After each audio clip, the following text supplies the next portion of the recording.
Visto de fora, qualquer um pensaria que eu tinha tido uma sorte imensa. A família do meu marido era abastada, com nome e influência na sociedade lisboeta, e vivíamos numa moradia imponente no Restelo, sempre iluminada. Havia um constante entra e sai de gente, um rebuliço de atividade.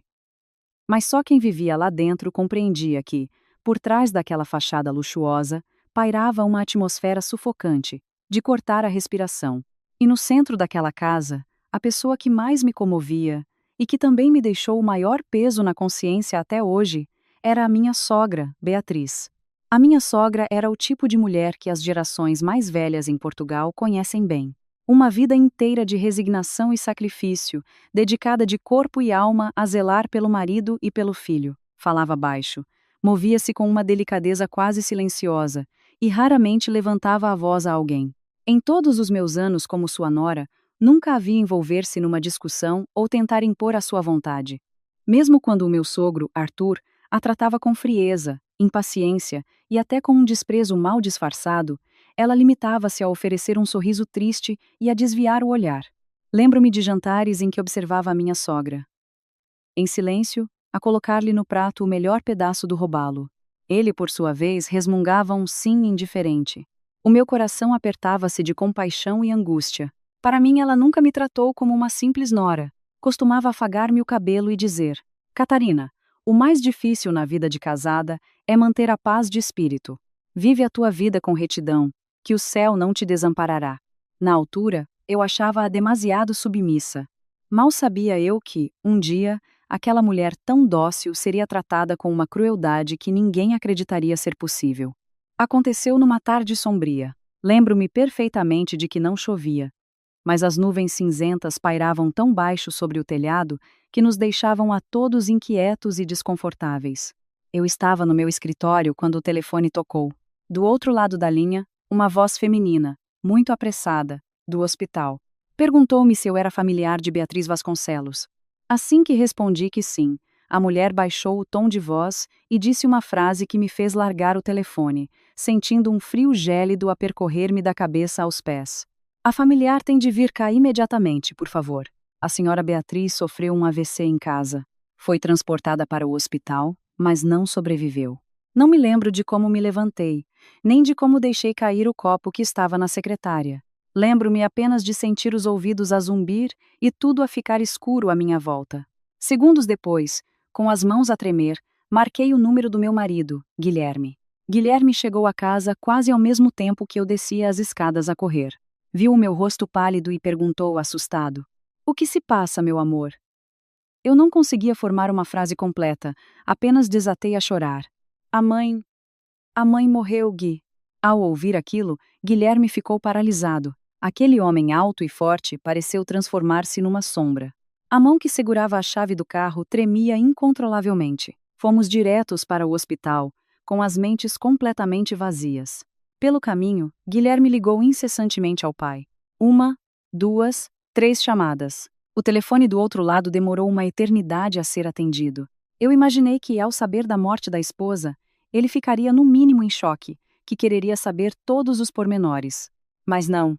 A voz dele do outro lado da linha estava gélida, e até com um toque de irritação, como se o tivéssemos interrompido. Que insistência é esta? Guilherme, com a voz embargada, disse: Pai, a mãe morreu.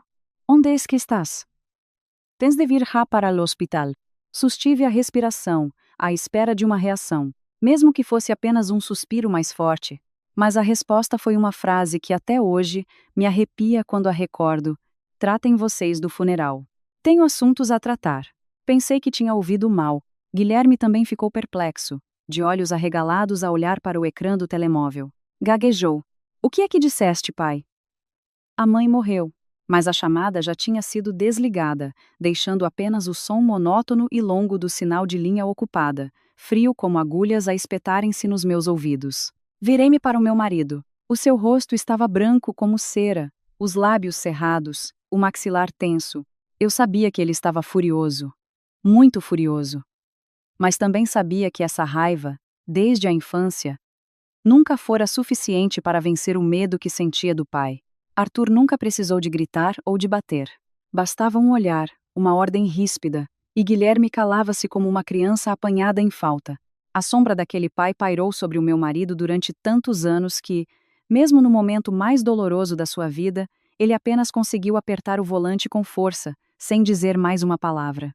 Ao chegarmos ao hospital, vi a minha sogra deitada, imóvel, debaixo de um lençol branco. O seu rosto estava pálido, mas ainda conservava a expressão serena e bondosa que eu conhecia tão bem. Fiquei ali de pé, com os pés como que colados ao chão frio de azulejo. Nessa mesma manhã, ela tinha me ligado a perguntar se eu vinha jantar à casa. Tinha me dito para não me preocupar em passar no mercado, pois já tinha comprado a dourada de que eu tanto gostava. E agora, poucas horas depois, ela estava ali, sozinha e fria, de uma forma que me partia o coração. A mulher que dedicou a vida inteira ao marido e ao filho, no momento de fechar os olhos para sempre, não tinha sequer o marido ao seu lado. Enquanto tratávamos da papelada, uma prima afastada da família aproximou-se a correr. Olhou em redor, puxou-me para um canto e disse, com a voz carregada de indignação: "Sabes onde é que o teu sogro está?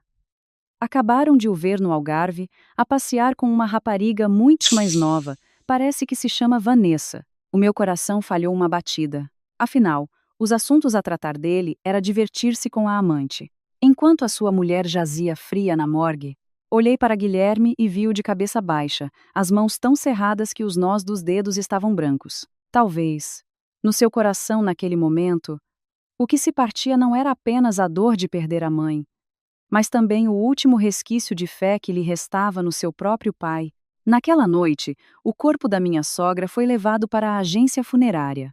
A luz branca e fria incidia sobre o seu rosto, e o meu peito doía como se estivesse a ser esmagado. Fiquei ao seu lado durante muito tempo, e senti uma onda de emoções a invadir-me. Uma mistura de compaixão e fúria. Pensei nos anos de sofrimento silencioso, nos jantares que ela preparava sozinha, nas noites em que se sentava à espera que o marido voltasse, em silêncio. Pensei na forma como ela se esforçava para manter a paz naquela casa, apesar de a pessoa que mais deveria prezar essa paz nunca a ter valorizado. Uma mulher assim, seria justo que até na morte tivesse de sofrer a humilhação de um funeral abandonado, à espera que um marido sem coração se dignasse a voltar por misericórdia?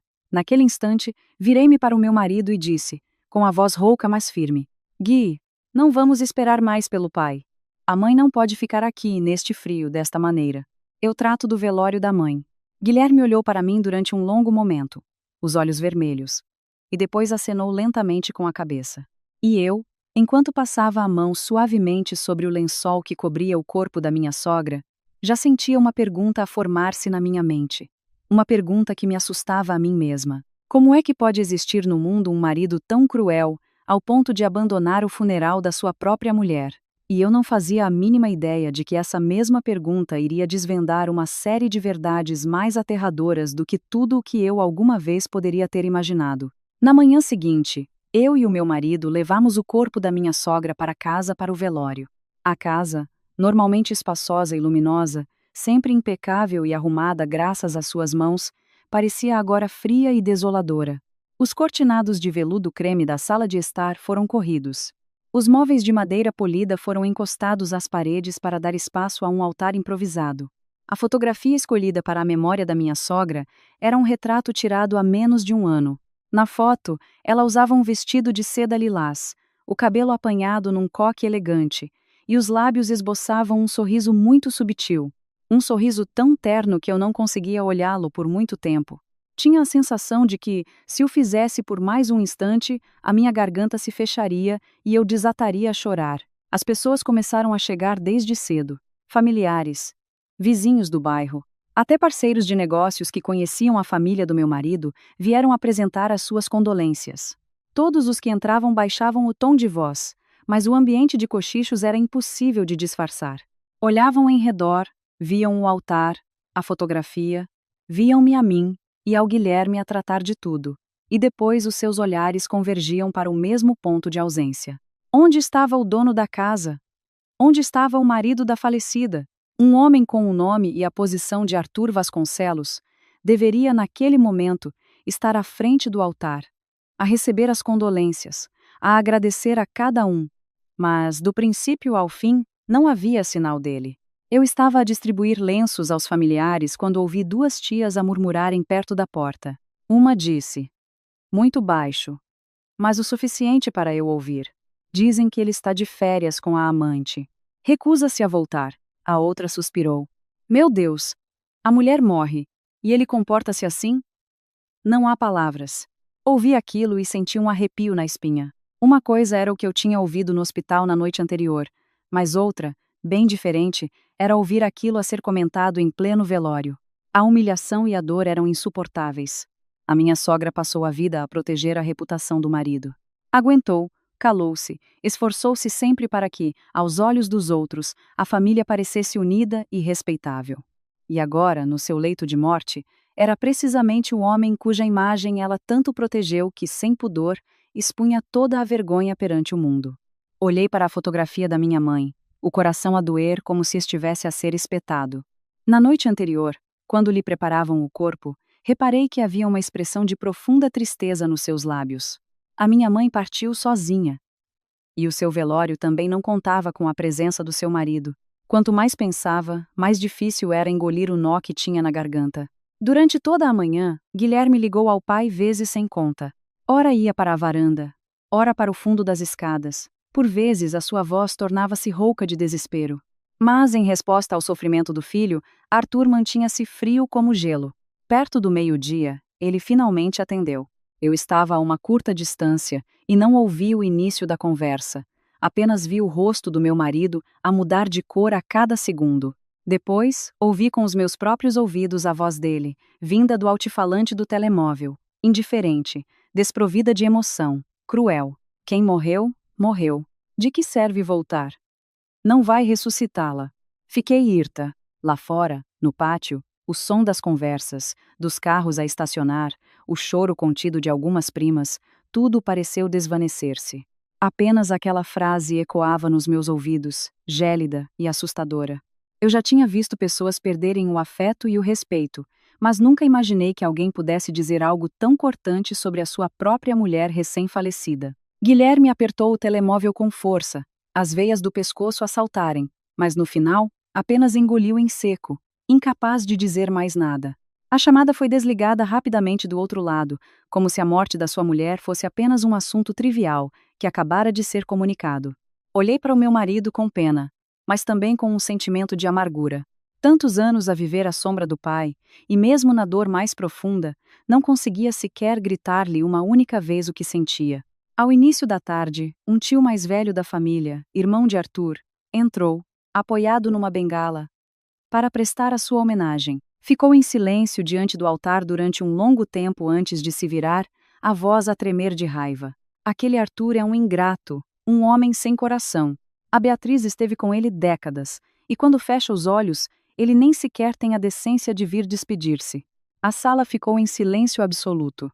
As pessoas que estavam perto apenas se entreolharam e baixaram a cabeça. Todos sabiam que o tio tinha razão, mas era só até aí que podiam ir. O nome de Arthur Vasconcelos ainda tinha muito peso naquela família. O seu dinheiro já tinha ajudado muitos. Os empregos de vários dependiam, de uma forma ou de outra, da sua influência. Por isso, apesar da indignação e do desprezo, todos se limitavam a suspirar e a calar-se. Aquele silêncio incomodava-me profundamente. Era como se todos vissem o mal, mas, por medo do poder, deixassem-no passar impunemente.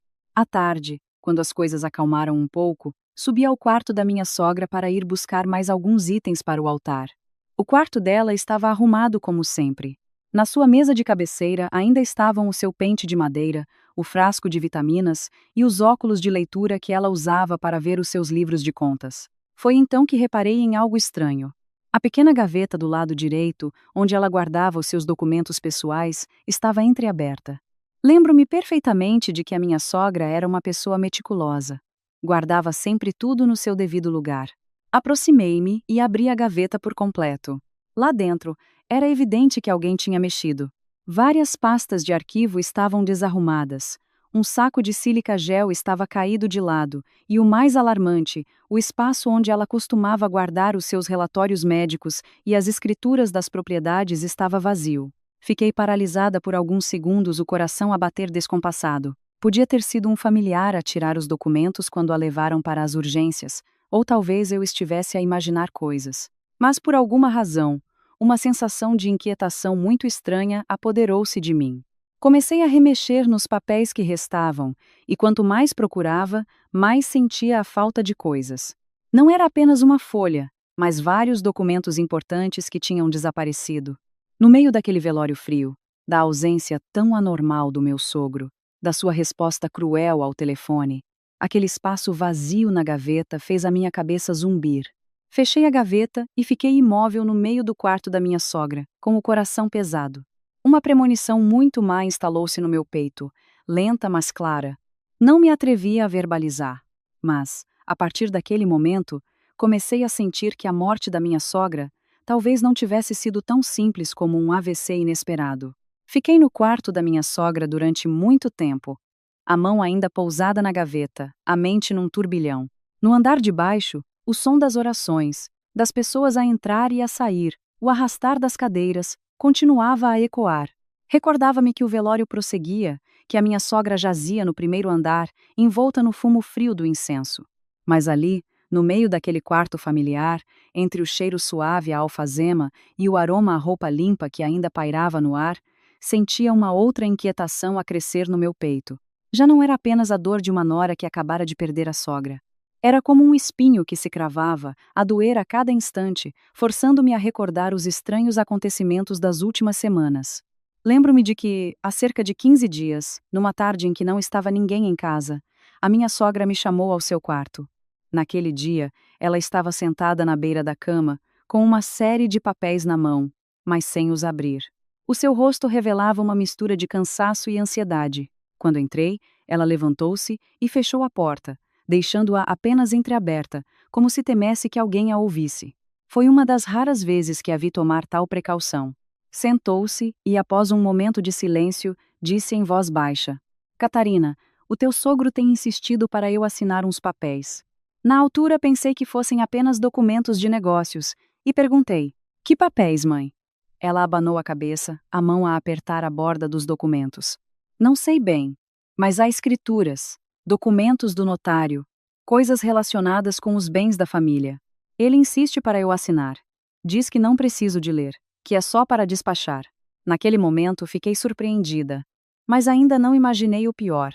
Nesta casa, os assuntos financeiros e os bens sempre foram, na sua maioria, controlados por Arthur. A minha sogra, embora tivesse algumas propriedades em seu nome, nunca gostou de conflitos e muito menos de se envolver com papelada complicada. Lembro-me de me ter sentado ao seu lado e de a ter aconselhado com calma. Se não sabe o que é, não assine já. Deixe estar. A minha sogra suspirou. Os olhos úmidos. Foi o que eu lhe disse, mas ele fica muito irritado, como se cada minuto de atraso o deixasse furioso.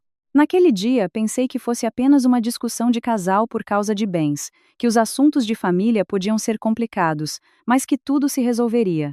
Mal sabia eu que por trás daquela pressão se escondia algo muito mais sombrio. Alguns dias depois, encontrei a minha sogra sentada sozinha à mesa da cozinha, diante de uma chávena de chá já fria. Ela não chorava, mas a sua postura imóvel e silenciosa deixava-me com um nó na garganta. Aproximei-me e perguntei-lhe o que se passava. Ela olhou para mim durante um longo tempo, e depois disse, quase num sussurro: suspeito que ele quer passar todas as propriedades para o nome de outra pessoa. Fiquei em choque. Perguntei de imediato: outra pessoa? Quem, mãe? Mas ela não respondeu diretamente. Apenas olhou para a porta, como se receasse pronunciar um nome, e disse com tristeza: não tenho provas, mas o meu instinto de mulher diz-me que há algo de errado. Lembro-me de lhe ter segurado na mão, tentando acalmá-la, dizendo que talvez estivesse a imaginar coisas. Agora, de pé neste quarto, ao recordar esse momento, só me apetece voltar atrás e dar uma bofetada a mim mesma. Como pude ter sido tão ingênua? De repente, lembrei-me de algo que a minha sogra me disse. Uma frase que na altura me pareceu estranha, mas não assustadora. Foi numa noite, poucos dias antes de ela falecer. Levei-lhe uma tigela de arroz doce, pois ela parecia cansada. Ela comeu algumas colheradas, pousou a tigela e olhou para o cofre que estava encostado à parede do quarto. Disse em voz tão baixa que, se eu estivesse mais longe, não teria ouvido: Se me acontecer alguma coisa, tens de proteger o cofre do meu quarto. Eu ainda sorri e disse, em tom de brincadeira: "Ó mãe, está a dizer disparates. O que é que lhe poderia acontecer?" Ela não sorriu. Apenas olhou para mim em silêncio durante um longo momento. Ao recordar aquele olhar agora, percebo que não era a preocupação vaga de uma pessoa mais velha. Era o olhar de alguém que estava genuinamente assustado, mas que não sabia a quem recorrer, a não ser a nora que estava à sua frente. Virei-me bruscamente e olhei para o cofre. Continuava lá, cinzento escuro, baixo e pesado. Por fora não parecia haver nada de anormal, mas ao aproximar-me, reparei que a fechadura estava ligeiramente desalinhada, e a porta, embora fechada, não estava completamente trancada como de costume. O meu coração disparou. Tentei puxar a porta com cuidado, e ela abriu-se ligeiramente. Não estava trancado. Ou melhor, alguém o tinha aberto e não se dera ao trabalho de o fechar devidamente. Lá dentro, as gavetas de documentos estavam claramente remexidas. As pastas com as escrituras que a minha sogra me tinha mostrado uma vez, tão bem organizadas, estavam agora viradas. Algumas gavetas estavam completamente vazias. Ajoelhei-me, a remexer em cada maço de papéis com as mãos geladas. Cada vez que encontrava um espaço vazio, sentia um arrepio na espinha. Enquanto procurava, apressada, a minha mão tocou num pequeno pedaço de papel que estava preso num canto. Era um bilhete escrito à mão, rasgado a meio. A caligrafia era sem dúvida da minha sogra. A primeira linha estava incompleta, mas o que restava foi suficiente para me deixar de rastos. O Arthur e a Vanessa estão a planear. Era só isso. A frase interrompida, como se ela não tivesse tido tempo de escrever mais, ou como se alguém tivesse entrado de repente. Segurei o pedaço de papel, as pontas dos meus dedos a tremerem. Vanessa. Aquele nome foi como uma facada fria na minha mente. Não precisei que ninguém me dissesse mais nada. Pensei imediatamente na mulher jovem com quem Arthur estava a passear. Por que é que ela aparecia precisamente naquele momento? E por que é que a minha sogra mencionava o seu nome num bilhete escondido no cofre? No andar de baixo, o som das orações recomeçou, monótono e desolador. O fumo das velas certamente continuava a subir diante da fotografia da minha mãe. E eu, sentada no quarto dela, a apertar o pequeno pedaço de papel até o a machucar, sentia a garganta seca. Naquele momento, já não conseguia enganar-me a mim mesma. A ausência fria de Arthur, os documentos que a forçaram a assinar, o aviso sobre o cofre, os processos desaparecidos, o nome de Vanessa no bilhete. Todas as peças soltas começavam a encaixar-se lentamente, formando uma imagem que me gelava o sangue. E pela primeira vez, em pleno velório da minha sogra, atrevi-me a pensar em algo terrível. A sua morte teria sido mesmo natural?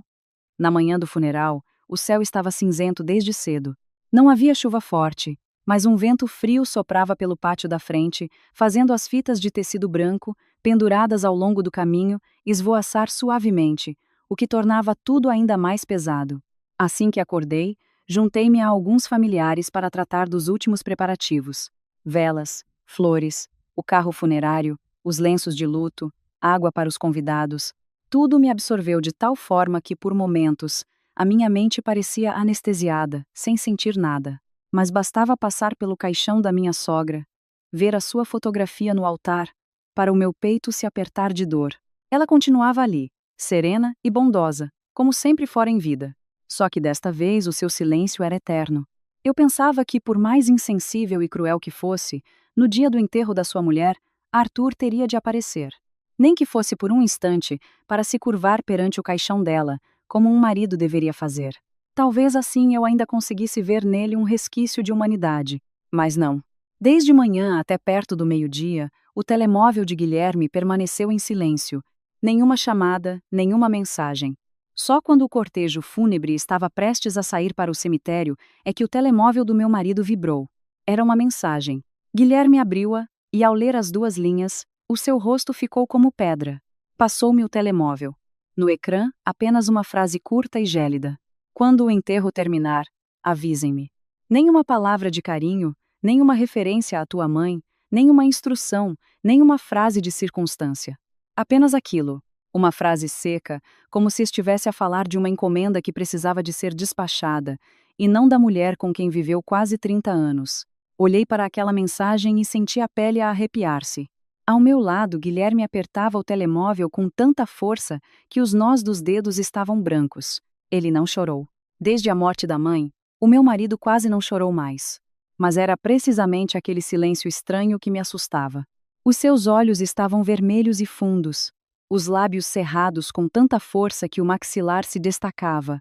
Eu sabia que ele estava a sofrer, com raiva, envergonhado, mas acima de tudo, sentia-se destroçado. O pai que ele temeu durante toda a sua infância, o homem que, apesar de frio, ele ainda acreditava que sabia distinguir o certo do errado. Chamei-o baixinho. Guilherme não olhou para mim. Apenas disse num sussurro, como se falasse para si mesmo: Como é que o meu pai pôde fazer isto? Foi a primeira vez que ouvi algo a quebrar-se por completo na voz do meu marido. Quando o cortejo fúnebre saiu de casa, a rua encheu-se de gente a despedir-se. O som lúgubre da música fúnebre ecoava, misturando-se com os soluços das tias e dos familiares mais próximos. Eu caminhava ao lado do caixão da minha mãe, as pernas pesadas como se carregassem pedras. Dos dois lados da rua, conhecidos e estranhos observavam, alguns com genuína tristeza, outros com curiosidade. Mas nos olhos da maioria, eu lia a mesma pergunta: onde está o marido da senhora Beatriz? E era essa pergunta silenciosa que tornava o funeral ainda mais humilhante e doloroso. Chegamos ao cemitério, e o céu escureceu ainda mais. O chão estava úmido do orvalho da noite anterior, e um cheiro a erva e a terra fresca pairava no ar. Quando o caixão foi pousado ao lado da sepultura aberta, as minhas pernas fraquejaram. Vi-os a descer o caixão, e senti como se algo dentro de mim também estivesse a ser puxado para baixo. Há poucos dias, a minha mãe estava sentada no seu quarto, a dizer-me para comer a horas. A dizer que no fim de semana iríamos ao Chiado comprar umas cortinas novas. E agora, aquela mulher que passou a vida a cuidar de tudo em silêncio, estava a ser depositada debaixo da terra, na ausência fria do seu próprio marido. Fiquei diante do caixão por um longo tempo, as mãos geladas entrelaçadas, a dizer em silêncio uma promessa que ninguém ouviu. Mãe, se lhe fizeram algum mal, eu juro que não a deixarei sofrer esta injustiça. Naquele momento eu não sabia por onde começar, nem se as minhas suspeitas estavam corretas. Mas ao ver a terra prestes a ser lançada, o rosto desolado do meu marido, o vazio desumano que Arthur deixou no último dia da sua mulher, eu já não conseguia enganar-me a mim mesma de que tudo não passava de uma morte normal. Quando as primeiras pás de terra caíram, o som abafado na tampa do caixão ecoou, arrepiando-me a espinha. As tias que estavam perto de mim começaram a chorar em voz alta. Uma, enquanto enxugava as lágrimas, abanava a cabeça. A Beatriz morrer assim é uma grande injustiça. Um tio suspirou pesadamente. Viveu a vida inteira para o marido e para o filho. E nem na morte teve um adeus digno. Estas frases não foram ditas em voz alta, mas, no silêncio do cemitério, cortaram os meus ouvidos com uma clareza dolorosa. Virei-me e vi as pessoas em pequenos grupos, todos de semblante carregado. Estavam indignados, revoltados, mas no final, limitavam-se a suspirar, porque o nome de Arthur Vasconcelos ainda era demasiado grande, demasiado poderoso. A injustiça no mundo é muitas vezes assim. As pessoas sabem que algo está errado, mas têm medo de confrontar o poder e o dinheiro de quem erra.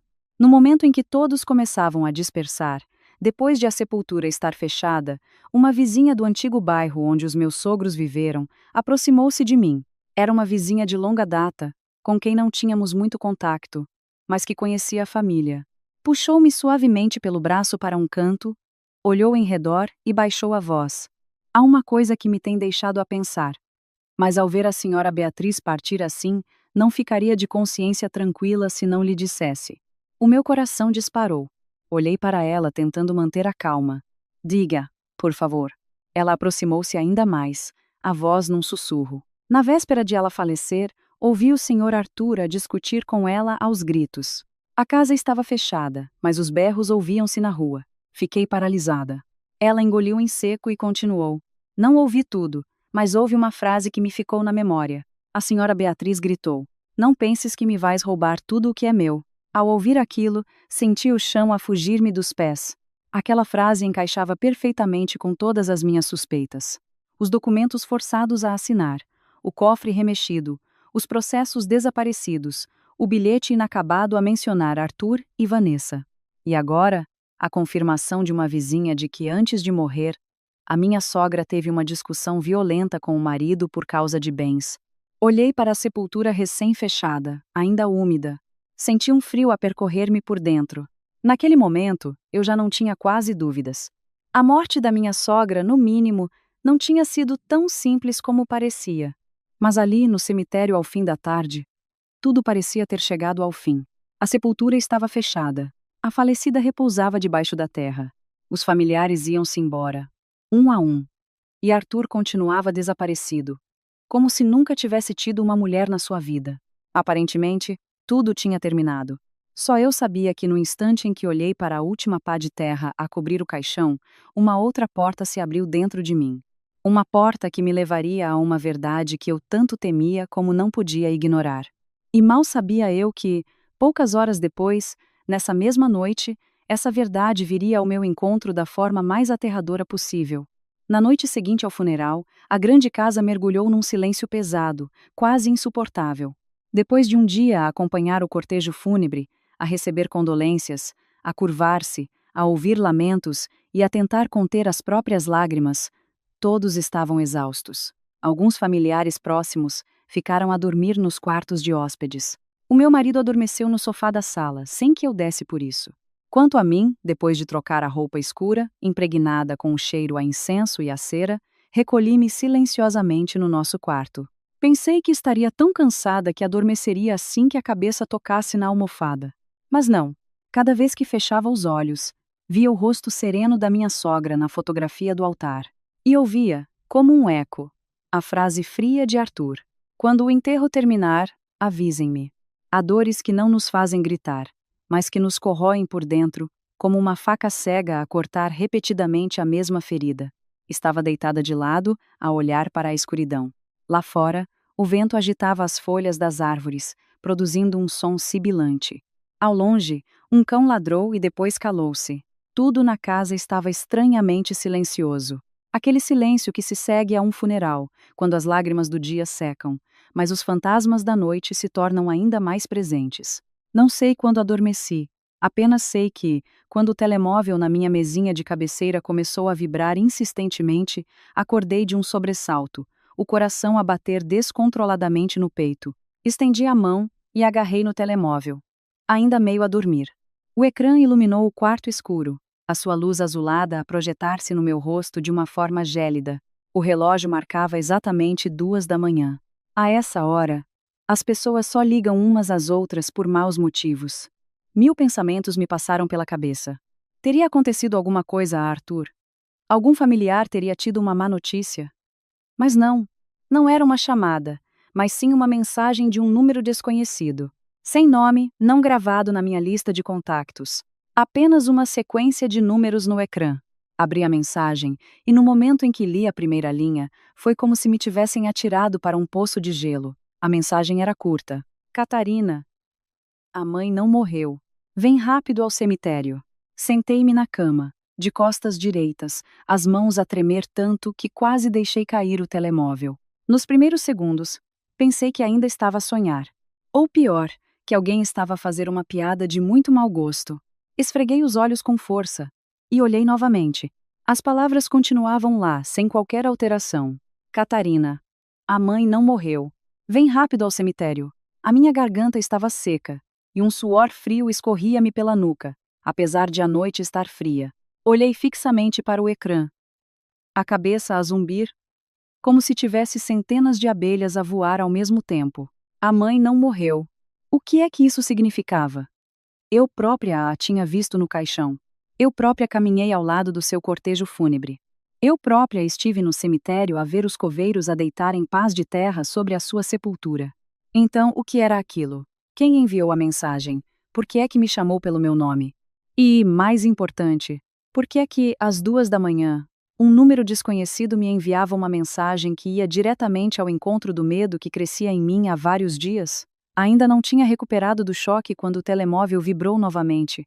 Uma segunda mensagem apareceu logo abaixo da primeira. Abria, e os meus olhos turvaram-se ao ler. Se não vieres já, eles matam-na. Depois de ler isto, senti as minhas mãos geladas. Isto já não era uma brincadeira.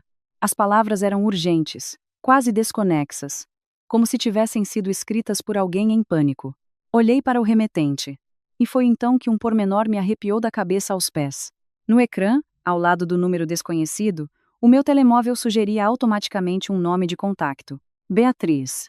O nome da minha sogra. Exatamente o nome dela, sem tirar nem pôr. Fiquei paralisada. Um zumbido prolongado ecoou nos meus ouvidos.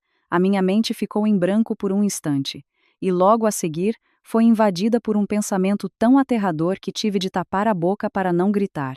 Se quem me enviou a mensagem era realmente a minha sogra, se ela realmente não estava morta, então, quem estava debaixo daquela sepultura? Um arrepio percorreu-me a espinha. Lembrei-me do bilhete rasgado no cofre. Lembrei-me dos documentos desaparecidos. Lembrei-me do que a vizinha me contou, de ter ouvido a minha sogra a gritar.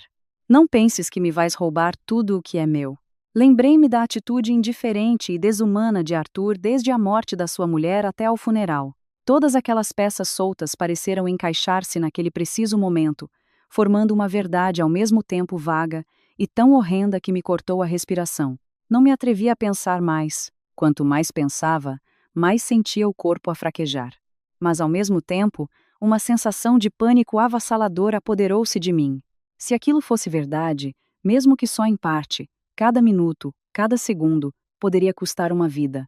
Olhei para a porta. A casa continuava em silêncio absoluto. O meu marido devia estar a dormir profundamente no sofá, exausto. No andar de baixo, os familiares, ninguém sabia que nas minhas mãos eu tinha um telemóvel com mensagens capazes de virar tudo do avesso. Respirei fundo. Afastei os cobertores e levantei-me. As minhas pernas ainda tremiam, mas a minha mente estava estranhamente lúcida. Vesti um casaco quente que estava na cadeira, agarrei nas chaves do carro e no telemóvel. Antes de abrir a porta do quarto, olhei uma última vez para o ecrã, para ter a certeza de que não estava a enlouquecer. As duas mensagens continuavam lá, frias e claras. O meu coração batia tão descontroladamente que me doía o peito. Eu já não tinha tempo para ter medo. Se a minha sogra estava realmente viva, então ela estava algures lá fora, na escuridão, no meio do cemitério, onde ela própria tinha sido enterrada no dia anterior. E se eu me atrasasse um pouco, poderia perder a última oportunidade de saber a verdade. Com esse pensamento, apertei as chaves na mão, abri a porta com o máximo de cuidado e corri para fora, em direção ao cemitério, na noite densa e escura. Corri para o pátio, e o vento noturno bateu-me no rosto com uma frieza cortante. A casa continuava em silêncio, como se nada tivesse acontecido. Apenas a luz amarela do portão iluminava o chão de calçada, tornando o cenário ainda mais sinistro. Enquanto tirava o carro da garagem, com as mãos a tremer, liguei para o Guilherme. O telemóvel tocou 5 vezes antes de ele atender. A sua voz estava rouca e sonolenta. Catarina? O que se passa? Não consegui rodeios. As palavras saíram-me num fôlego ofegante. Acorda já. A mãe enviou-me uma mensagem. Diz que não morreu, que é para eu ir a correr para o cemitério. Do outro lado, houve um silêncio de alguns segundos. Depois, Guilherme baixou a voz. Não me assustes, por favor. Estás em choque, não estás? Cerrei os dentes, abri novamente a mensagem e li-a em voz alta, palavra por palavra. Ao ler "Se não vieres já, eles matam-na", senti a minha própria espinha gelar. Só então é que Guilherme pareceu acordar de verdade. Ouvi-o a levantar-se bruscamente, o som de uma cadeira a ser arrastada na sala. Mas logo a seguir, a sua voz tremeu de uma forma que eu conhecia bem. O tom de um homem adulto que ainda estava preso pelo medo do pai. Catarina. Espera. E se for uma armadilha do pai? Parei por um segundo. Aquela pergunta foi como deitar mais lenha na fogueira que ardia no meu peito. Durante todo o dia, o meu marido sentiu dor, revolta. Mas assim que se tratava do pai, ele encolhia-se como uma criança. Apertei o telemóvel com força e pela primeira vez não mantive o meu tom suave. Se for uma armadilha, então temos mesmo de ir. E se for mesmo a mãe, 1 minuto de atraso pode custar-lhe a vida. Se queres ter medo, fica aí. Mas dito isto, desliguei a chamada, liguei o carro e arranquei pela estrada fora. A noite estava deserta. A estrada para o cemitério quase não tinha trânsito. As luzes amarelas dos postes eram escassas e o vento soprava por entre as árvores, criando um som sibilante. As minhas mãos agarravam o volante com tanta força que doíam, mas a minha mente estava estranhamente clara. Já não pensava se era verdade ou mentira. Na minha cabeça, só havia um pensamento: tinha de chegar lá o mais rápido possível. O cemitério ficava nos arredores da cidade, depois de uma encosta suave e de um troço de estrada de terra batida completamente às escuras. Quanto mais me aproximava, mais o meu coração batia com força. A ideia de conduzir em direção a uma sepultura recém-fechada, às 2 da manhã, por causa de uma mensagem a dizer que a pessoa morta não estava morta. Se eu contasse a alguém, ninguém acreditaria. Mas era precisamente por ser tão absurdo que me assustava até me cortar a respiração. Tinha acabado de estacionar o carro a alguma distância do portão do cemitério quando vi os faróis de outro carro a aproximarem-se por trás. Virei-me bruscamente. Era o Guilherme, mas não estava sozinho. Do lugar do passageiro saiu um homem com um casaco escuro, de movimentos rápidos, com uma pequena lanterna na mão. Demorei um instante a reconhecê-lo. Era o Rui, um agente da polícia da zona da nossa antiga casa, que tinha andado na mesma escola que o Guilherme. O meu marido saiu do carro, o rosto pálido, o cabelo despenteado. Claramente tinha saído de casa a correr. Olhou para mim e antes que pudesse dizer alguma coisa, o Rui falou em voz baixa. O Guilherme ligou-me a caminho. Mantenha a calma. Vamos entrar e ver o que se passa. Ao ouvir aquilo, senti a minha respiração a acalmar um pouco. Embora ainda tremesse, pelo menos sabia que não estava a entrar sozinha naquela escuridão. Os três seguimos pelo pequeno caminho que levava à zona das sepulturas mais recentes. A noite não tinha lua. Apenas uma luz turva vinda dos postes distantes à entrada. Quanto mais avançávamos, mais escuro ficava. O cheiro à terra úmida e à erva misturava-se no ar. Ao aproximarmos-nos da sepultura da minha sogra, paramos os três quase ao mesmo tempo. À nossa frente, no meio da escuridão, víamos o brilho intermitente de uma lanterna. Não um, mas 2 pequenos pontos de luz, a moverem-se rapidamente para cima e para baixo. Depois ouvi o som de terra a ser remexida. Um som baixo, mas inconfundível. Aquele ruído abafado, no silêncio da noite, fez as minhas pernas fraquejarem. O Rui puxou-nos de imediato para trás de uma fileira de ciprestes. Do nosso esconderijo conseguíamos ver melhor. Havia 2 homens desconhecidos curvados sobre a sepultura recém-fechada. Um segurava uma pá, o outro iluminava com a lanterna. Falavam baixo, mas na quietude da noite cada palavra chegava-nos aos ouvidos. Despacha-te, disse um deles, irritado. O senhor Arthur disse para tratar disto esta noite, tem de estar tudo limpo. De manhã vem cá a polícia científica e estraga tudo. Ao ouvir aquilo, os meus joelhos cederam. Tive de me agarrar a uma árvore para não cair.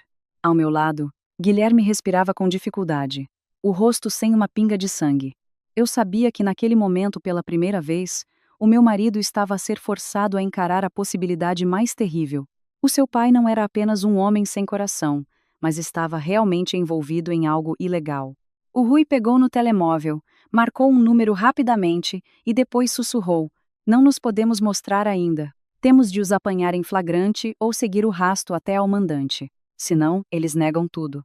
Eu assenti. A garganta seca. Os olhos fixos nos 2 homens.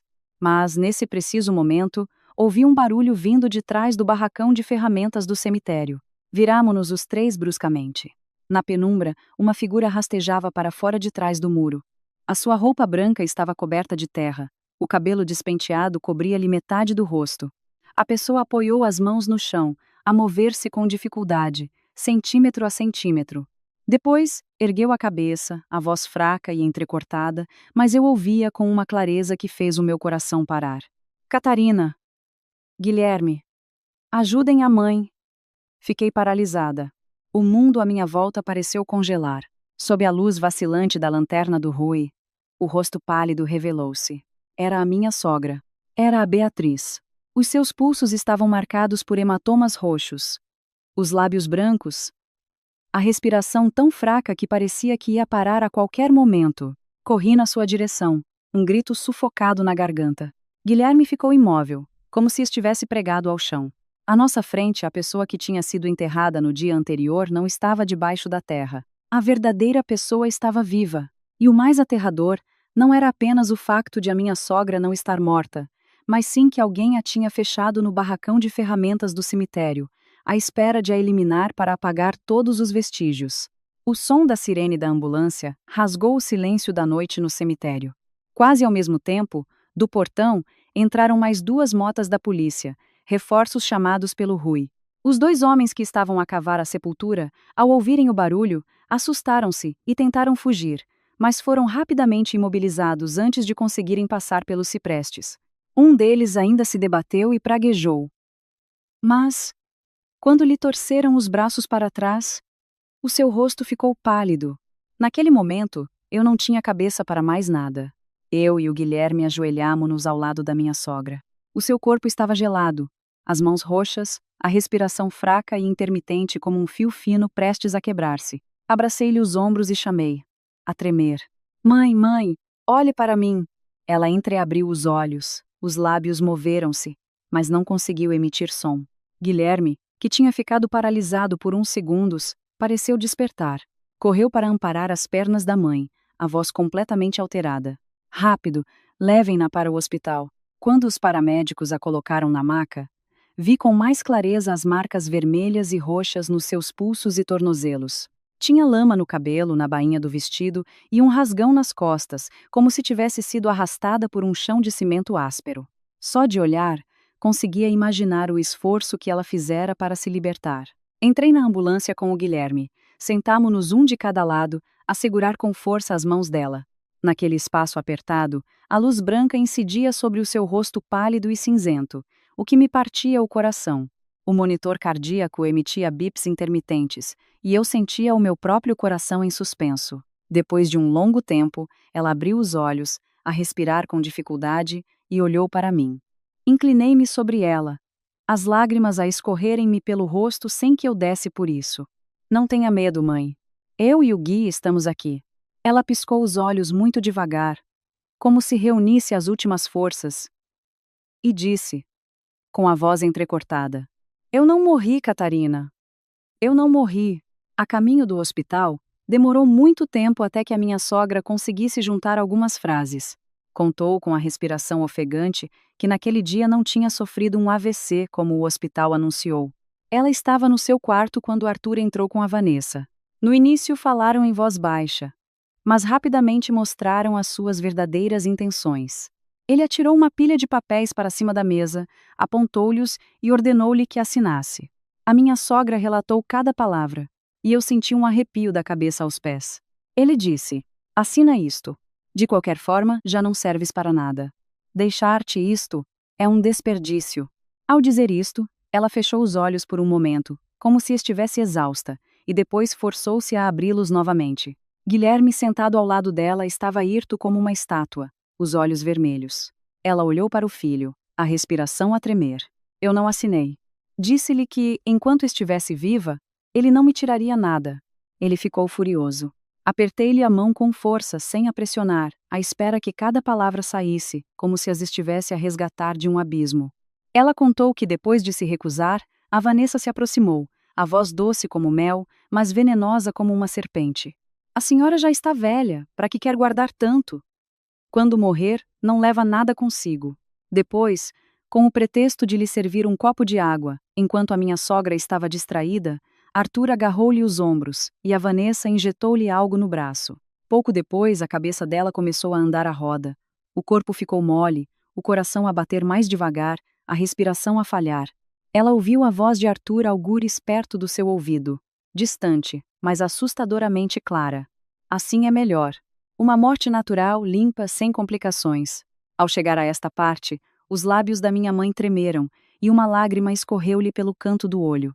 Ao ouvir aquilo, senti as mãos e os pés gelados. Afinal, a morte dela tinha sido planeada. Não foi um ato de raiva, mas uma conspiração fria, calculada ao pormenor. Ela desmaiou. Quando acordou, estava num quarto escuro, o chão frio, um cheiro a mofo e a terra a invadir-lhe as narinas. As mãos e os pés estavam amarrados. Lá fora, ouvia passos. Demorou muito tempo a perceber que estava no barracão de ferramentas do cemitério. Provavelmente eles pretendiam mantê-la ali até que a sua morte fosse oficializada, e depois eliminá-la para não deixar vestígios. A minha sogra contou. A voz a falhar. Pensei que era o meu fim. Mas ao mexer-me, senti no bolso do casaco o meu telemóvel antigo. Era um telemóvel simples que ela usava como segundo aparelho, um modelo antigo, apenas para fazer e receber chamadas de números conhecidos, ao qual ninguém prestava atenção. Numa altura em que não se ouviam passos lá fora, ela conseguiu esfregar as cordas numa ponta de metal enferrujado no chão, ferindo as mãos. Mas finalmente, libertando-se. Com as mãos a tremer, abriu o telemóvel e enviou-me a mensagem. Só tive medo que a mensagem não chegasse, sussurrou ela. Ao ouvir aquilo, senti a garganta a apertar-se. Se aquela mensagem tivesse chegado um pouco mais tarde, se eu tivesse hesitado um pouco mais, talvez tudo fosse diferente agora. Mas o maior choque ainda estava para vir. Quando o Rui e os inspetores da Polícia Judiciária foram ao hospital para recolher o seu depoimento, a minha sogra conseguiu dizer algo que nos deixou, a mim e ao Guilherme, completamente paralisados. A pessoa que estava no caixão no dia anterior não era ela. Ela tinha ouvido, antes de desmaiar, Arthur e a Vanessa a falarem de um corpo para a substituir. Uma mulher sem abrigo da zona de Santa Apolônia, com uma constituição semelhante, cabelo comprido. O seu rosto, depois de preparado e maquilhado, seria difícil de reconhecer. Fiquei em silêncio, como se tivesse caído num poço fundo. Então, eu tinha acompanhado um caixão que continha outra pessoa. Nós tínhamos chorado, tínhamos feito as nossas homenagens, tínhamos enterrado um corpo trocado. Senti a pele dos braços a arrepiar-se. Aquela conspiração já não era um caso de adultério ou uma disputa familiar. Era um crime. O Rui comunicou imediatamente o caso aos seus superiores. Em menos de uma hora, o hospital estava cheio de agentes da Polícia Judiciária e peritos da Polícia Científica. A voz do inspetor era breve, mas suficiente para gelar ainda mais o ambiente. Este caso tem indícios de homicídio, falsificação de certidão de óbito, profanação de cadáver e apropriação indevida de bens. Já não é um assunto de família. Ao ouvir isto, Guilherme deixou-se cair numa cadeira, a cabeça entre as mãos. Olhei para o meu marido e soube que ele estava no meio da encruzilhada mais dolorosa da sua vida. De um lado, a mãe que acabara de escapar à morte. Do outro, o pai que ele temia desde criança. E como eu previa, poucos minutos depois, ele agarrou-me na mão, o rosto pálido, a voz a tremer. Catarina, se apresentarmos queixa, o meu pai está acabado. Eu não estou preparado. Olhei-o nos olhos. Desta vez, não fui branda. Tu não estás preparado. Mas a tua mãe quase foi enterrada viva. Isto já não é uma questão de vergonha para a família. Na cama do hospital, a minha sogra ouviu. Virou-se para o Guilherme, as lágrimas a escorrerem-lhe lentamente pelas têmporas. A sua voz era fraca, mas cada palavra era como uma faca a cravar-se no coração. Guilherme, se desta vez ainda tiveres medo do teu pai, então eu merecia mesmo ter morrido. Aquela frase foi como um golpe que estilhaçou a camada de medo que oprimiu o meu marido durante tantos anos. Ele desatou a chorar, já sem conseguir conter-se. Um homem com mais de 30 anos, sentado no corredor de um hospital, a chorar como uma criança que acabara de acordar de um pesadelo. Depois, foi ele próprio quem pegou na caneta e assinou a declaração, na qualidade de queixoso contra o seu próprio pai. No final daquela longa noite de trabalho, a polícia decidiu manter em segredo absoluto o facto de a minha sogra estar viva. Para o exterior, ela continuava a ser a mulher que tinha morrido e sido enterrada. Só assim poderiam forçar Arthur e a Vanessa a revelarem os seus próximos passos, as provas e os cúmplices. Ao ouvir essa decisão, olhei pelo vidro do quarto do hospital e vi a minha sogra deitada, imóvel, ainda com o soro no braço. O meu coração doía e gelava ao mesmo tempo. O jogo dos malfeitores tinha ido longe demais, ao ponto de a própria lei ter de usar o silêncio para lhes armar uma cilada.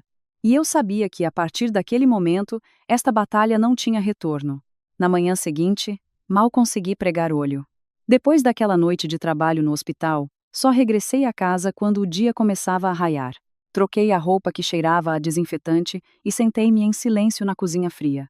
Vi a água a ferver e a chaleira a desligar-se, mas a minha mente continuava num turbilhão. De acordo com o plano da polícia, tudo no exterior tinha de permanecer como estava. Para os familiares, para os vizinhos, para todos, a minha sogra continuava morta e devidamente enterrada. Apenas um círculo muito restrito de pessoas sabia que ela estava sob proteção no hospital. Isto significava que eu tinha de continuar a representar o papel da nora de luto. E o Guilherme tinha de manter a sua postura tímida e frágil, sempre dominado pelo pai, como ao longo de todos aqueles anos. Quanto mais pensava, mais sentia frio. Os criminosos tinham montado um teatro para fazer mal a alguém. Agora, a lei tinha de usar o mesmo palco para esperar que eles se denunciassem a si próprios. Por volta das 9 da manhã, o portão da casa abriu-se. Eu estava sentada na sala de estar, a segurar uma chávena de chá já fria, quando ouvi o som de sapatos de homem a baterem com força no chão de mármore. Levantei a cabeça. Arthur tinha voltado, sem luto, sem olhos vermelhos por não ter dormido, sem qualquer sinal de um marido que acabara de perder a mulher. Usava uma camisa escura impecavelmente engomada, o cabelo penteado e um vago cheiro a perfume no ar. Se não soubesse da história, qualquer um pensaria que ele estava a chegar de uma reunião, e não que tinha abandonado o funeral da sua mulher para ir de férias com a amante. A primeira expressão no seu rosto não foi de tristeza, mas de impaciência e irritação.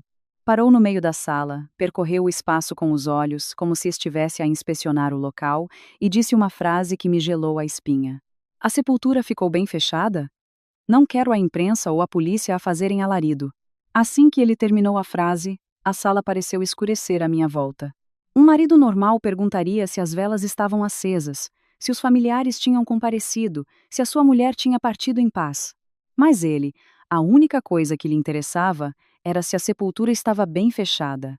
Se ninguém estava a prestar atenção, baixei o rosto rapidamente, a apertar a chávena com tanta força que os nós dos meus dedos ficaram brancos. Tive medo de que, se o olhasse por mais um segundo, ele visse no meu olhar o nojo e a raiva que fervilhavam dentro de mim. Baixei a voz, tentando parecer uma nora enlutada e exausta. Sim, pai. Está tudo tratado. Ele resmungou um HM. Seco. Como se eu lhe tivesse acabado de comunicar que uma tarefa doméstica tinha sido concluída. Nesse momento, o Guilherme entrou da varanda.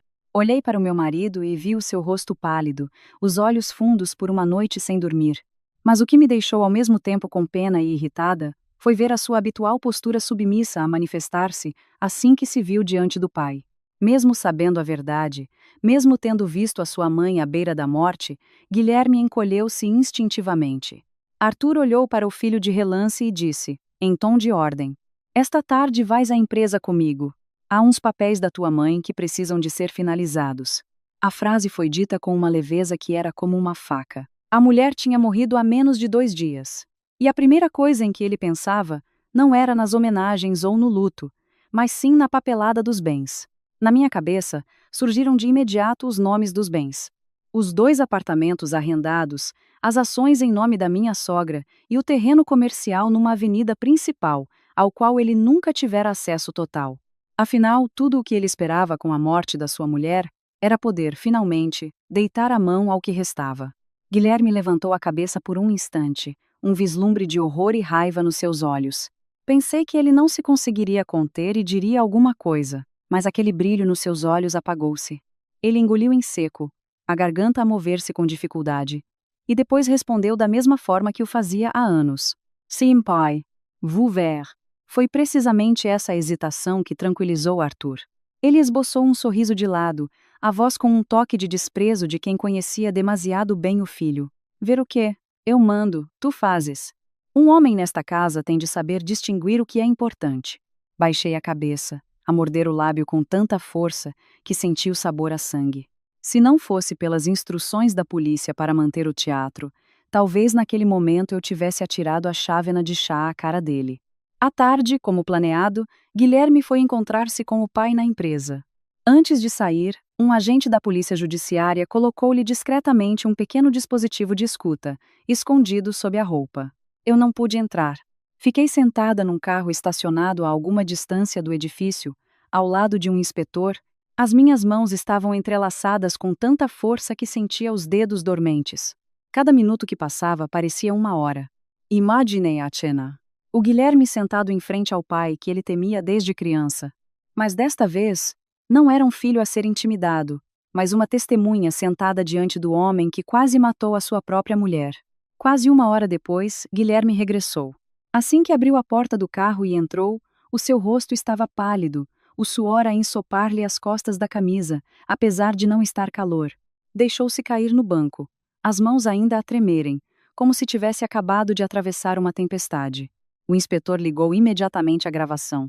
Na gravação, a voz de Arthur era clara, grave e autoritária, a voz de alguém habituado a impor a sua vontade.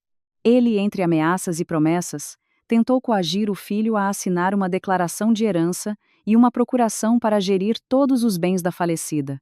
A certa altura, ele riu-se e disse uma frase que me fez agarrar ao assento para não gritar. Uma mulher morta não tem valor nenhum. A obrigação dos vivos é guardar o dinheiro, não o sentimento.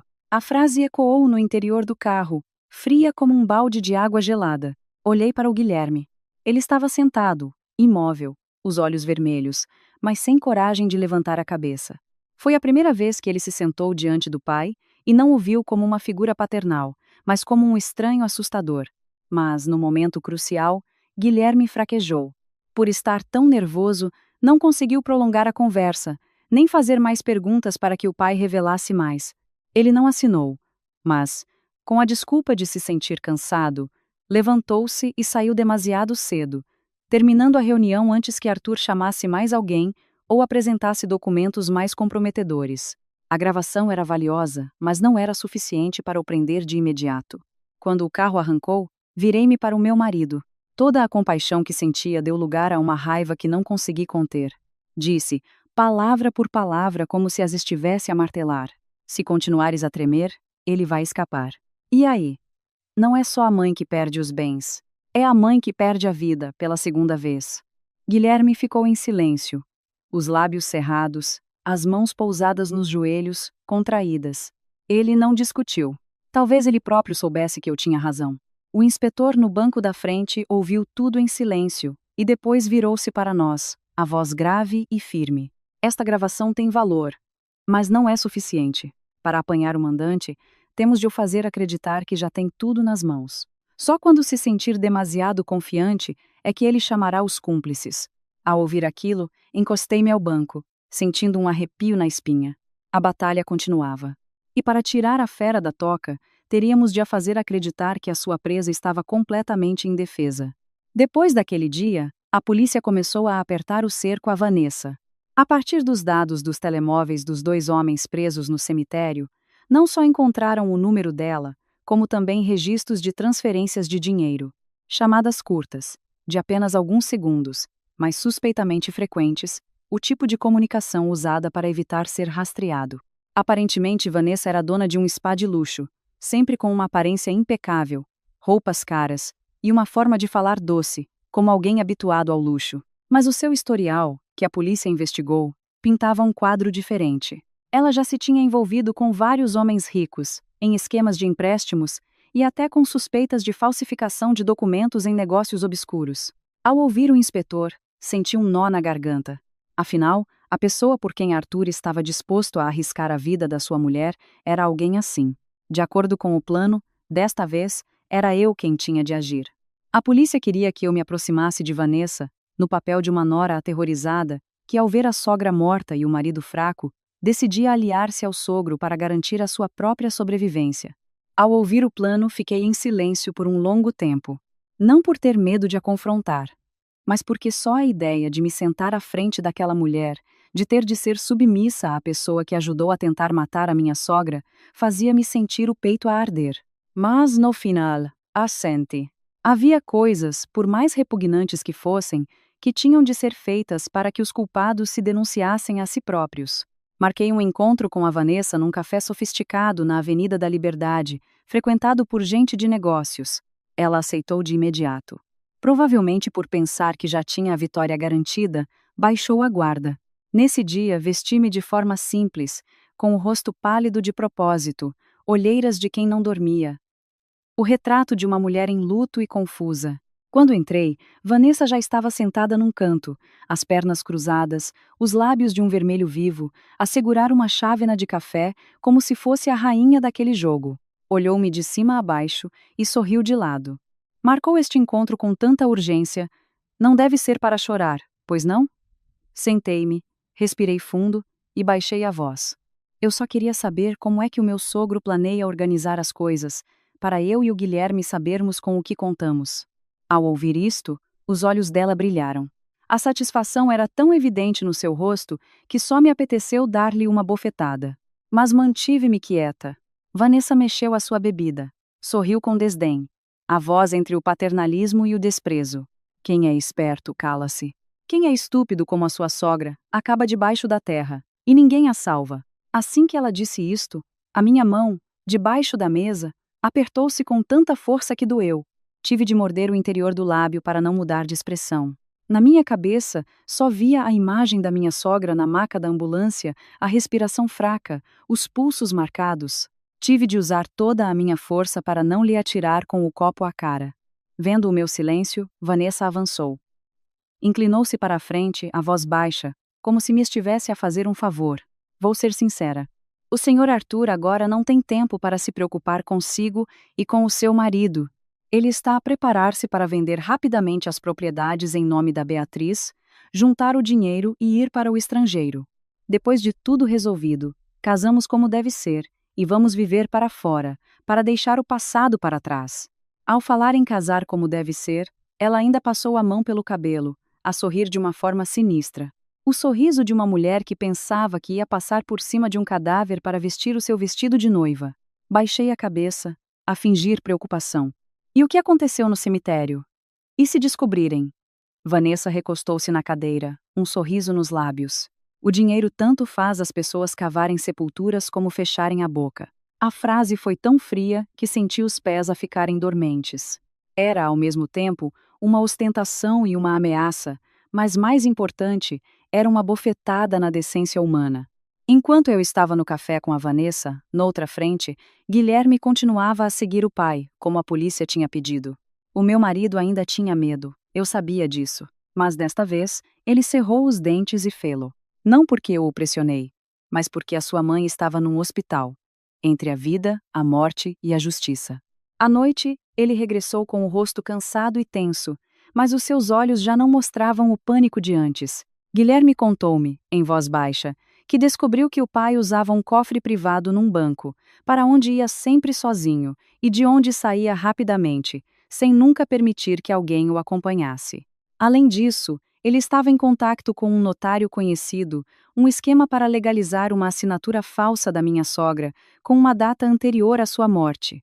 Ao saber disto, a polícia percebeu que o caso era muito mais grave do que se pensava.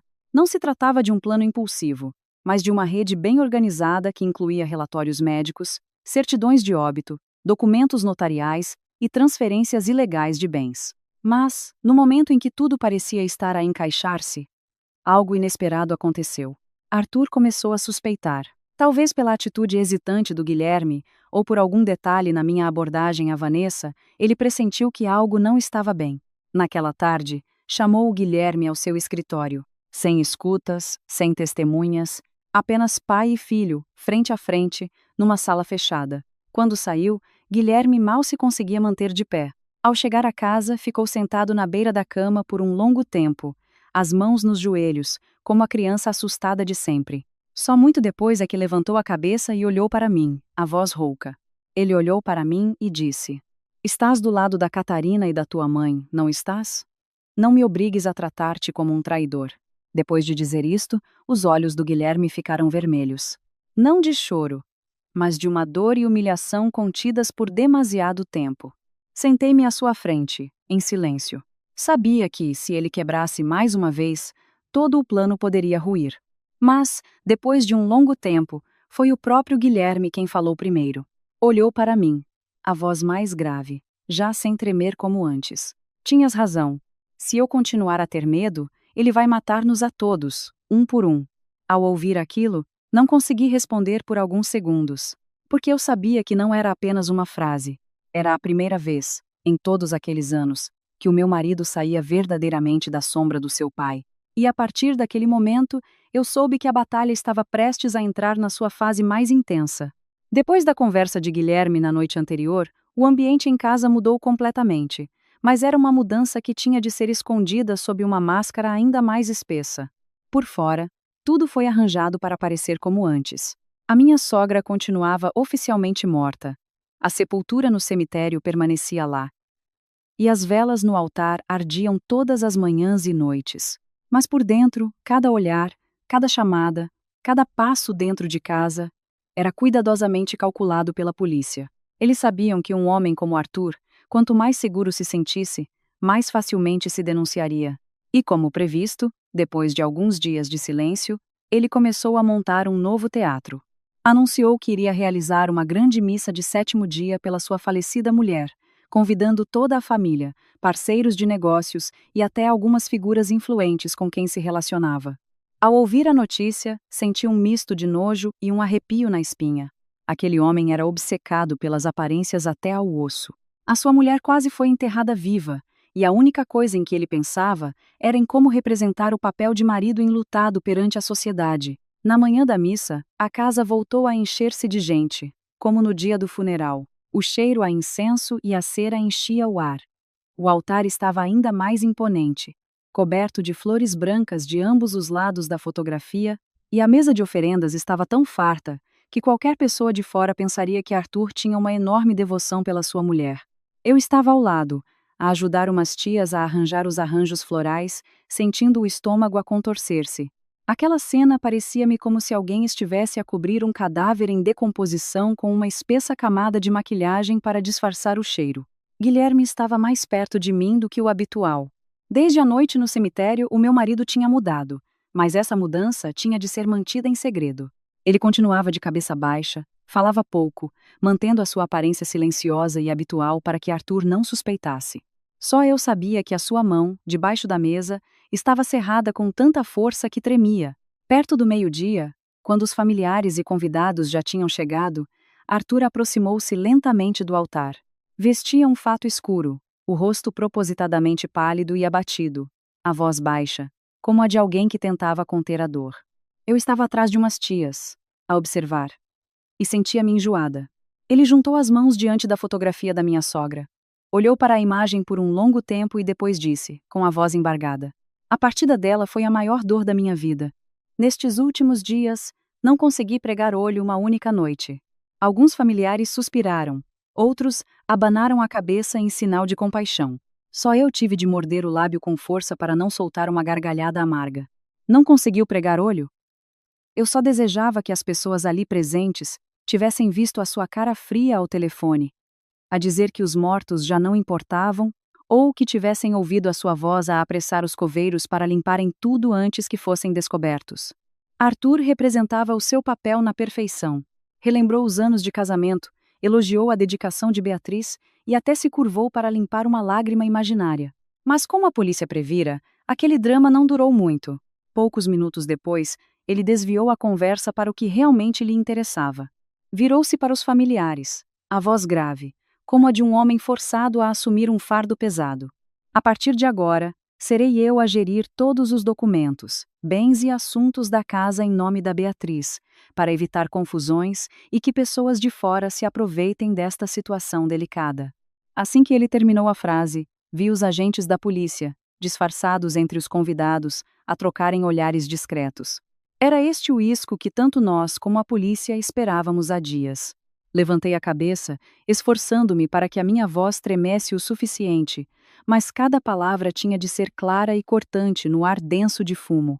"O pai vai gerir com base em que documentos?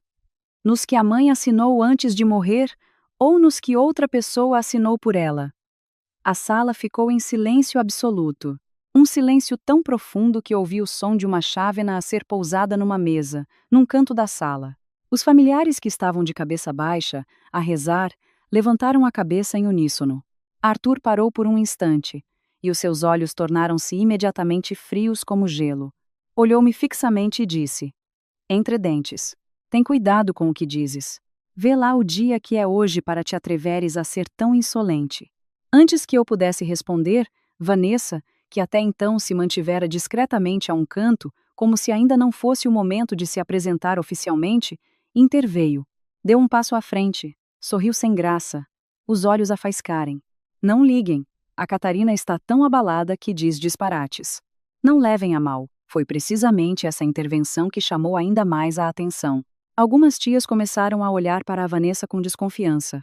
Tio franziu a testa. Talvez fosse a primeira vez que viam a mulher de quem tanto se falava a aparecer na missa de 7º dia da sua rival. O ambiente estava tenso quando, de repente, Guilherme se levantou de um salto. A cadeira atrás dele arrastou-se pelo chão, produzindo um som agudo e estridente. O meu marido estava de pé, o rosto pálido, mas o seu olhar já não era de submissão. A sua voz tremia, muito, mas cada palavra parecia vir do fundo da sua alma. Quem está a dizer disparates são vocês. A minha mãe não está morta. A frase foi como um relâmpago a cair no meio da sala. Algumas tias gritaram. Alguém deixou cair uma chávena. Arthur ficou pálido, a boca aberta, sem conseguir dizer nada por alguns segundos. Vanessa recuou um passo. O copo de vidro que tinha na mão caiu e estilhaçou-se no chão. No exato momento em que ninguém na casa conseguia recuperar do choque, a porta principal abriu-se de rompante. Vários homens de fato, acompanhados por agentes da polícia, entraram rapidamente, com um mandado de busca na mão. A voz de um inspetor ecoou, firme e clara, no meio da sala cheia de fumo. Arthur Vasconcelos, Vanessa Matias, queiram acompanhar-nos. Temos provas suficientes que vos ligam a uma certidão de óbito falsa, transferência fraudulenta de bens e aos acontecimentos no cemitério. Naquele momento, Arthur pareceu um animal encurralado. Numa fração de segundo, a sua máscara de dor desfez-se, dando lugar a uma expressão de fúria e pânico. Virou-se bruscamente para Vanessa, apontou-lhe o dedo e gritou: "Foi esta mulher que me instigou. A culpa é toda dela, foi ela que planeou tudo." A sala, que ainda não tinha digerido o primeiro choque, foi atingida por um segundo. Mas o que deixou todos ainda mais paralisados foi a reação de Vanessa. Ela não chorou, não se defendeu, nem correu para abraçar Arthur como um casal de amantes que enfrenta o destino juntos. Pelo contrário, ela riu-se, um riso amargo, o olhar cortante como uma faca. Tirou o telemóvel da mala e atirou-o para cima da mesa, em frente ao altar. "Acha que eu sou estúpida? Gravei tudo desde o primeiro dia. Se quer afundar-se, afunde-se sozinho. Não me arraste consigo."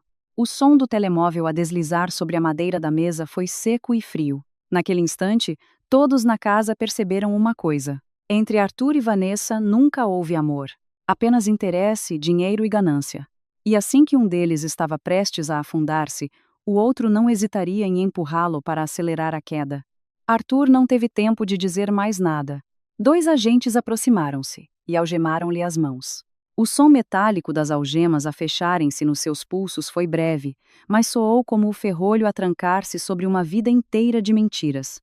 Eu assisti à cena, em frente ao altar da mulher que ele tentou eliminar, e vi toda a família em silêncio, sem palavras.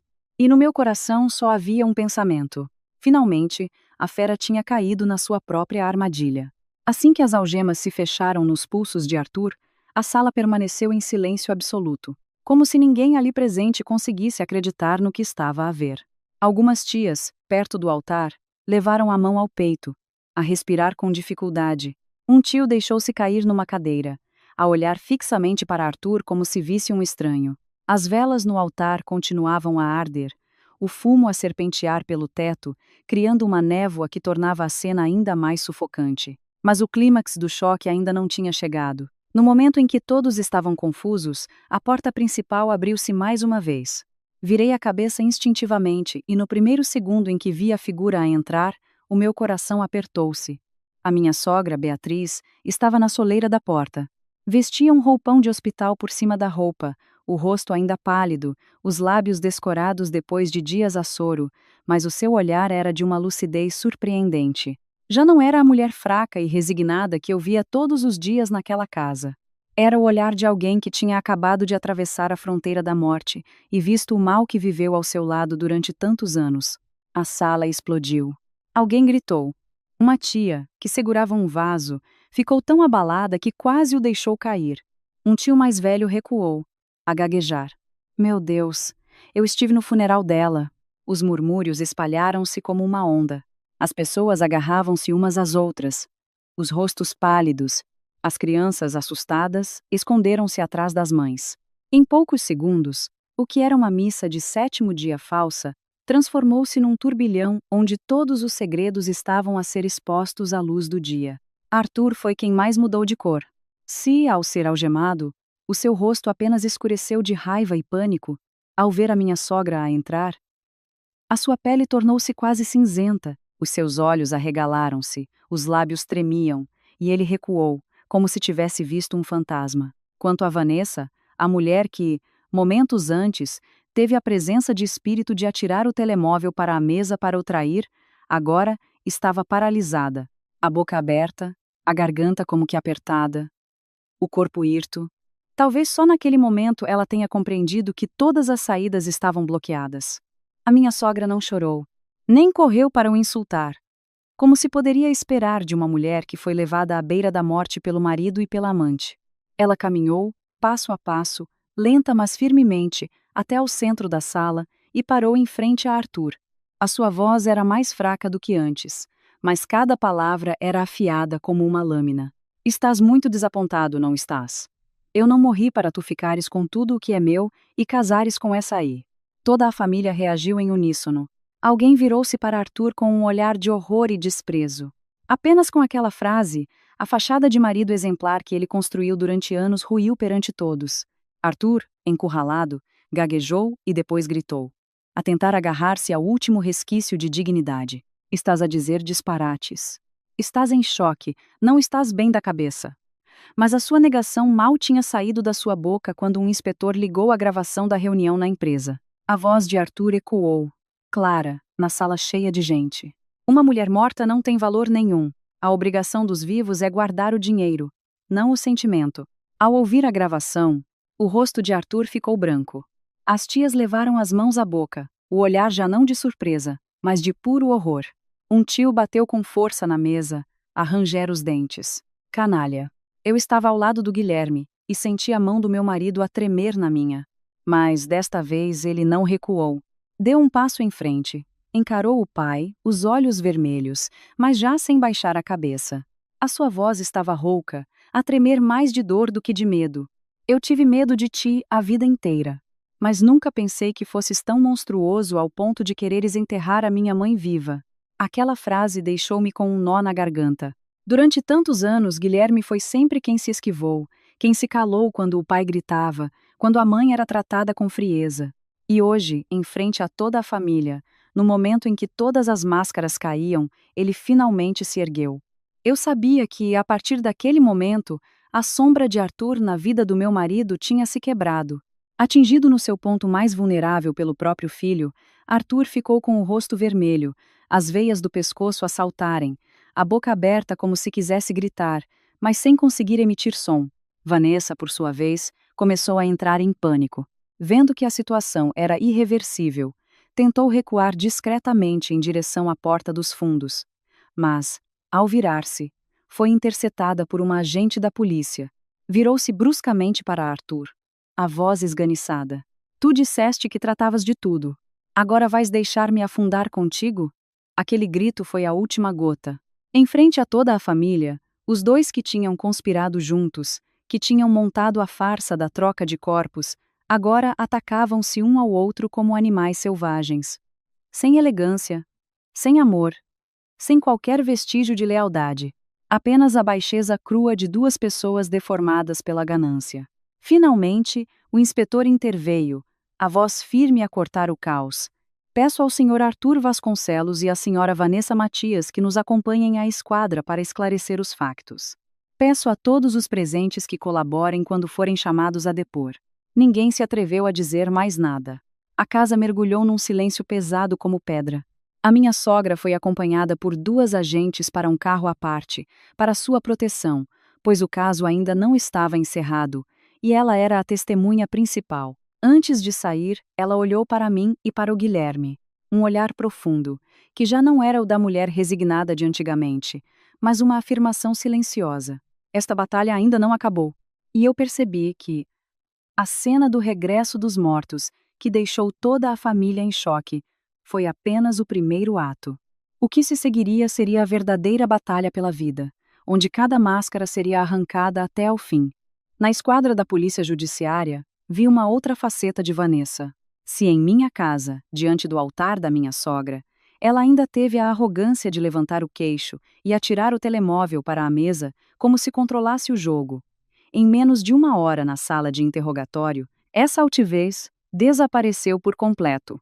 De uma mulher que se movia com sensualidade e falava com uma doçura venenosa, transformou-se numa mulher aflita, os olhos a moverem-se freneticamente, os lábios secos de medo. Mal se sentou, e antes mesmo da segunda pergunta, começou a culpar o outro. Eu só fiz o que ele me mandou.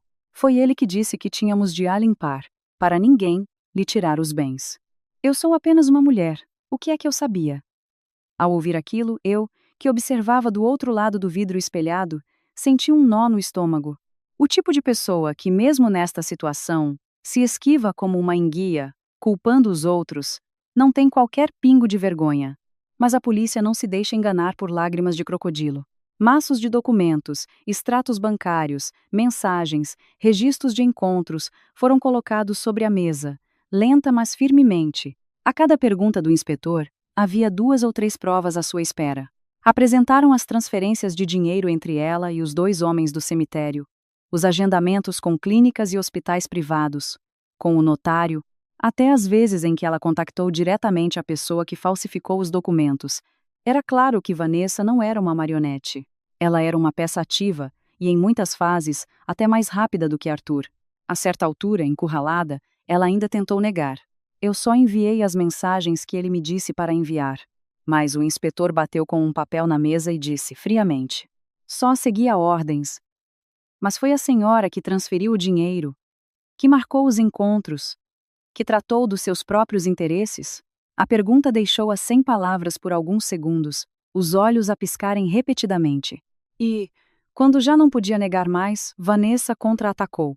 Endireitou-se na cadeira, o rosto levantado, como alguém que decidiu virar o jogo. A sua voz tornou-se subitamente fria.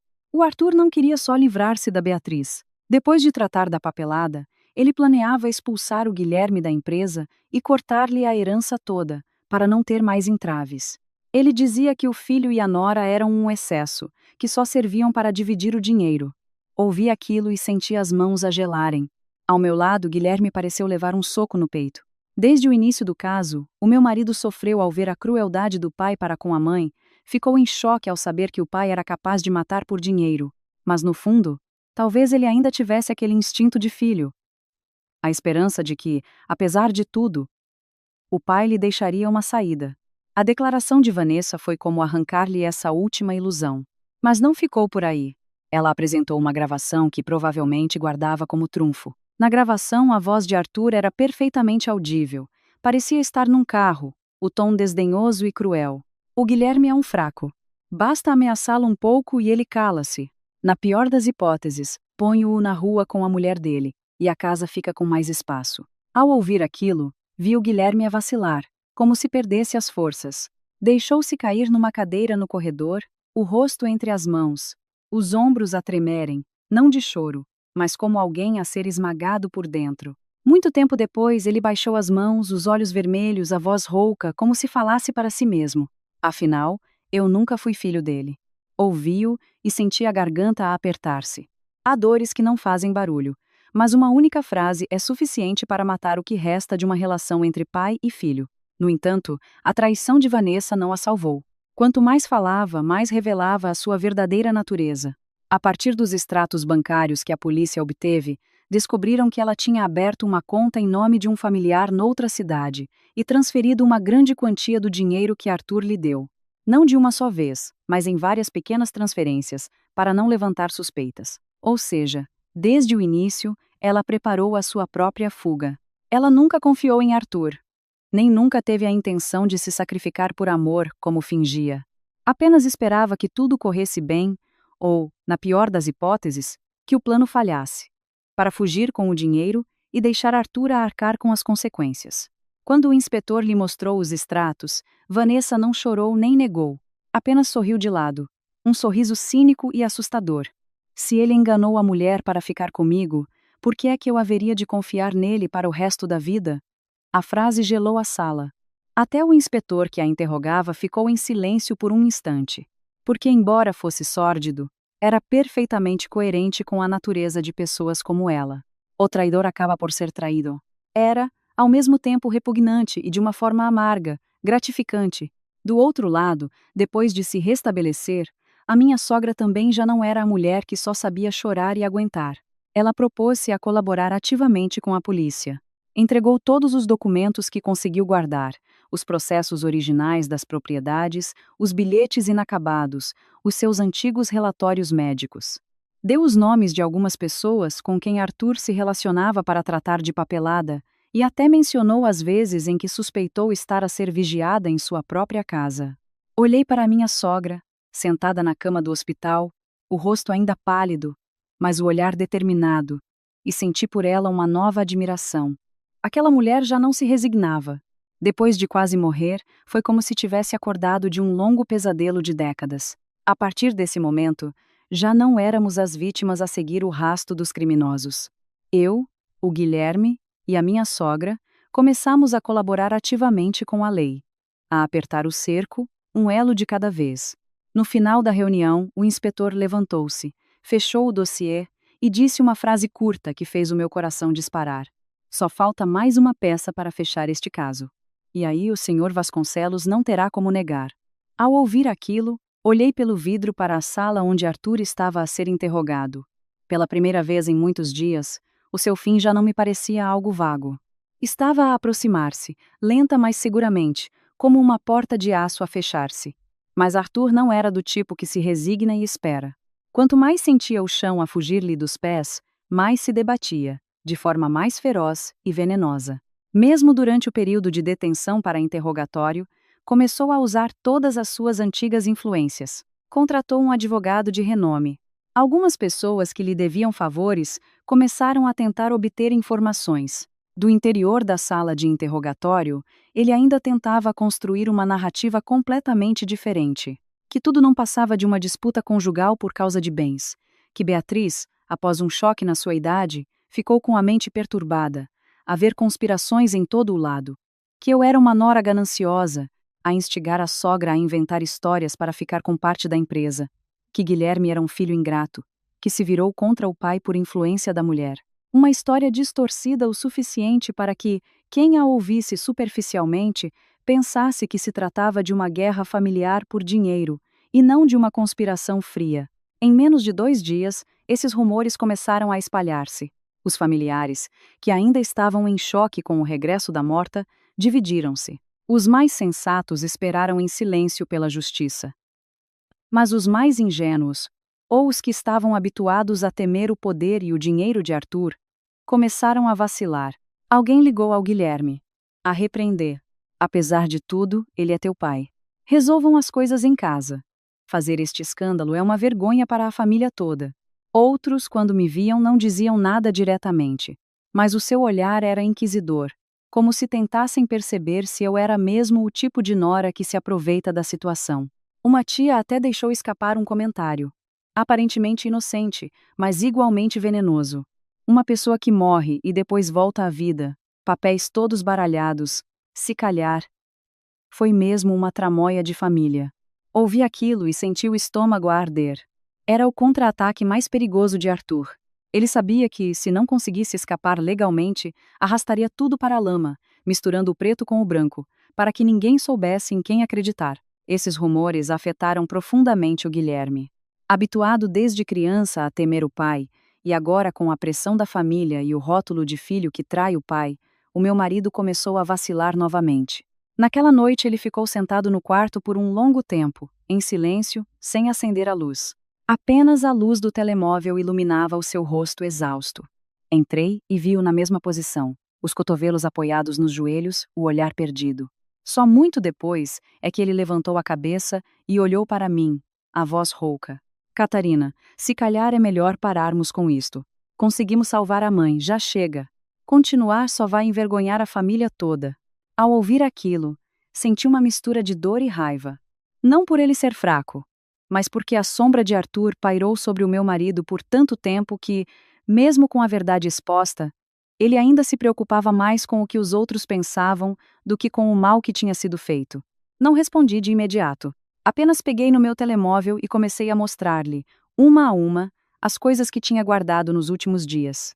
A fotografia dos pulsos roxos da minha sogra, a fotografia do barracão escuro onde ela foi aprisionada, a fotografia das marcas das cordas na sua pele, a cópia dos documentos falsificados e o bilhete inacabado da minha mãe, Coloquei o ecrã à sua frente, uma imagem de cada vez, e olhei-o nos olhos.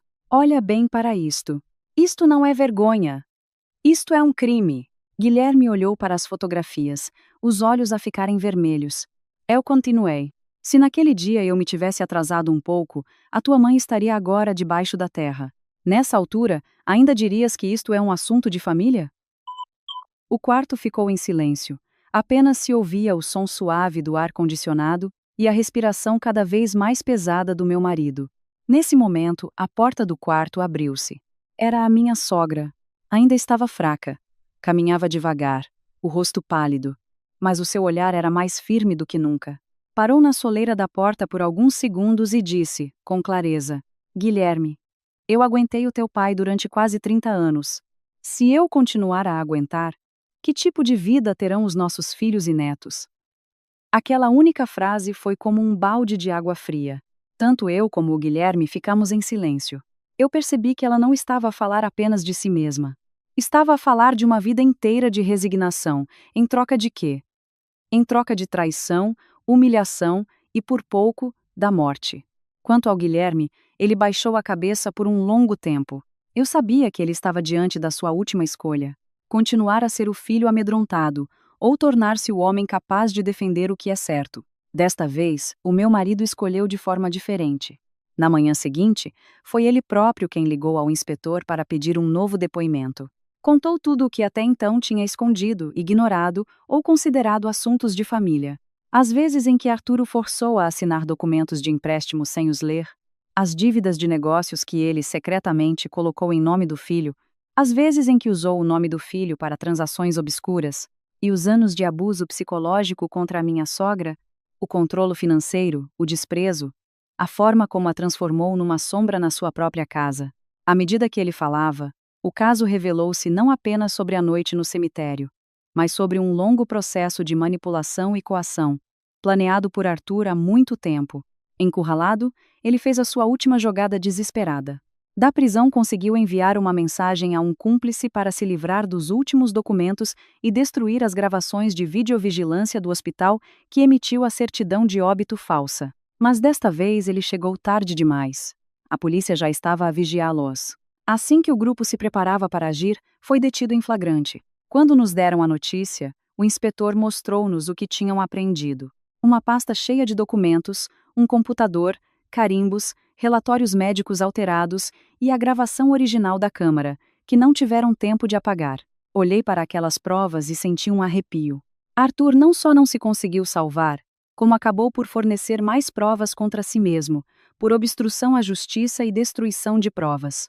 O inspetor fechou o dossiê, a voz firme como um martelo. Agora já não há dúvidas. Isto é um crime organizado. Ao ouvir aquilo, eu soube de uma coisa. A partir daquele momento, o vilão já não tinha para onde fugir. A acareação realizou-se numa tarde cinzenta. Na sala de interrogatório, ampla mas fechada, a luz branca dos candeeiros tornava os rostos de todos ainda mais pálidos. Desde que entrei no corredor, senti o meu coração a bater mais forte. Não por medo, mas porque sabia que aquele era o momento decisivo.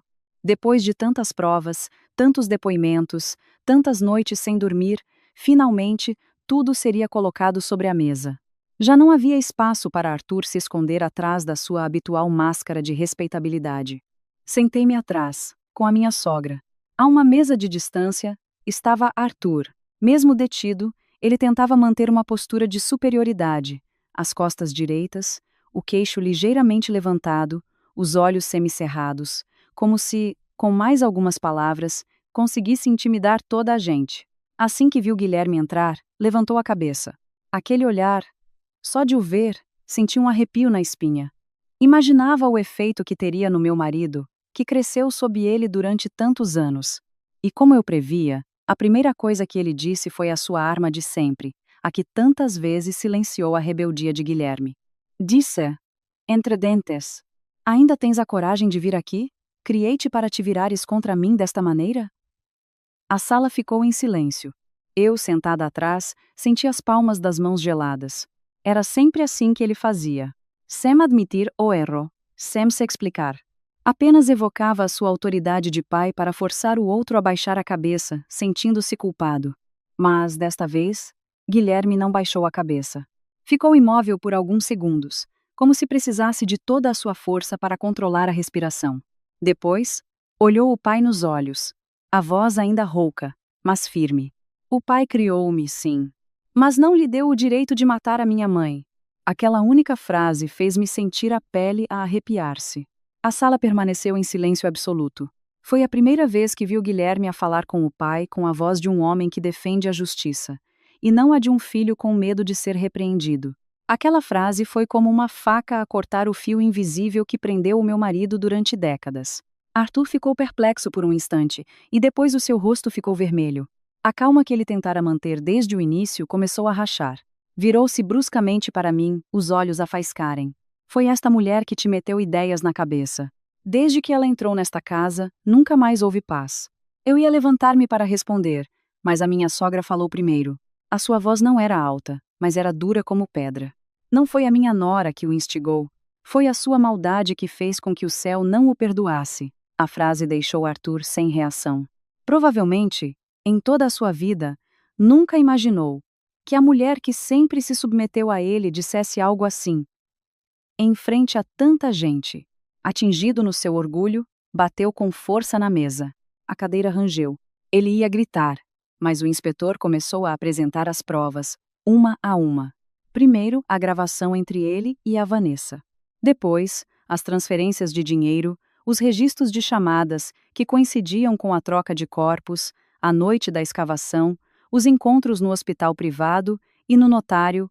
A seguir, as fotografias dos 2 homens presos em flagrante no cemitério, a certidão de óbito falsa, o relatório médico alterado, as provas de que o seu grupo tentou destruir as gravações de videovigilância. A cada documento apresentado, era como se uma camada da máscara de Arthur fosse arrancada. De uma negação agressiva, passou a dar respostas evasivas, a dizer que tinha sido enganado, depois a ficar em silêncio, e por fim a culpar as circunstâncias, as más influências, a confiança mal depositada. A sua imagem de intelectual, experiente e moderado, que usou para enganar o mundo durante anos, desmoronava-se. Mas o golpe mais duro, como eu percebi naquele momento, não veio das provas, mas do próprio Guilherme. Depois de tudo ter sido exposto, o meu marido olhou o pai nos olhos, os seus vermelhos, mas a voz mais firme do que nunca. Eu tive medo de ti a vida inteira. Mas Roye percebo. O que eu temia não eras tu. Era a tua maldade. Ouvi-o e senti a garganta a apertar-se. Não foi apenas uma frase. Foi o momento em que Guilherme se libertou verdadeiramente da sombra do pai tirano que oprimiu a sua vida. A partir daquele momento, Arthur já não era o medo sagrado no coração do seu filho. Era apenas um criminoso, sentado perante a lei. No final da acariação, Vanessa também foi trazida. Entrou com o rosto já sem o seu brilho habitual, mas o olhar ainda carregava o mesmo veneno. Assim que viu Arthur, riu-se de lado, como se olhasse para um objeto estragado. Pensavas que eras o mais esperto de todos, e acabaste por levar a facada mais dolorosa do teu próprio filho. Bem feita. A frase foi como acender o rastilho da pólvora que restava em Arthur. Ele rugiu.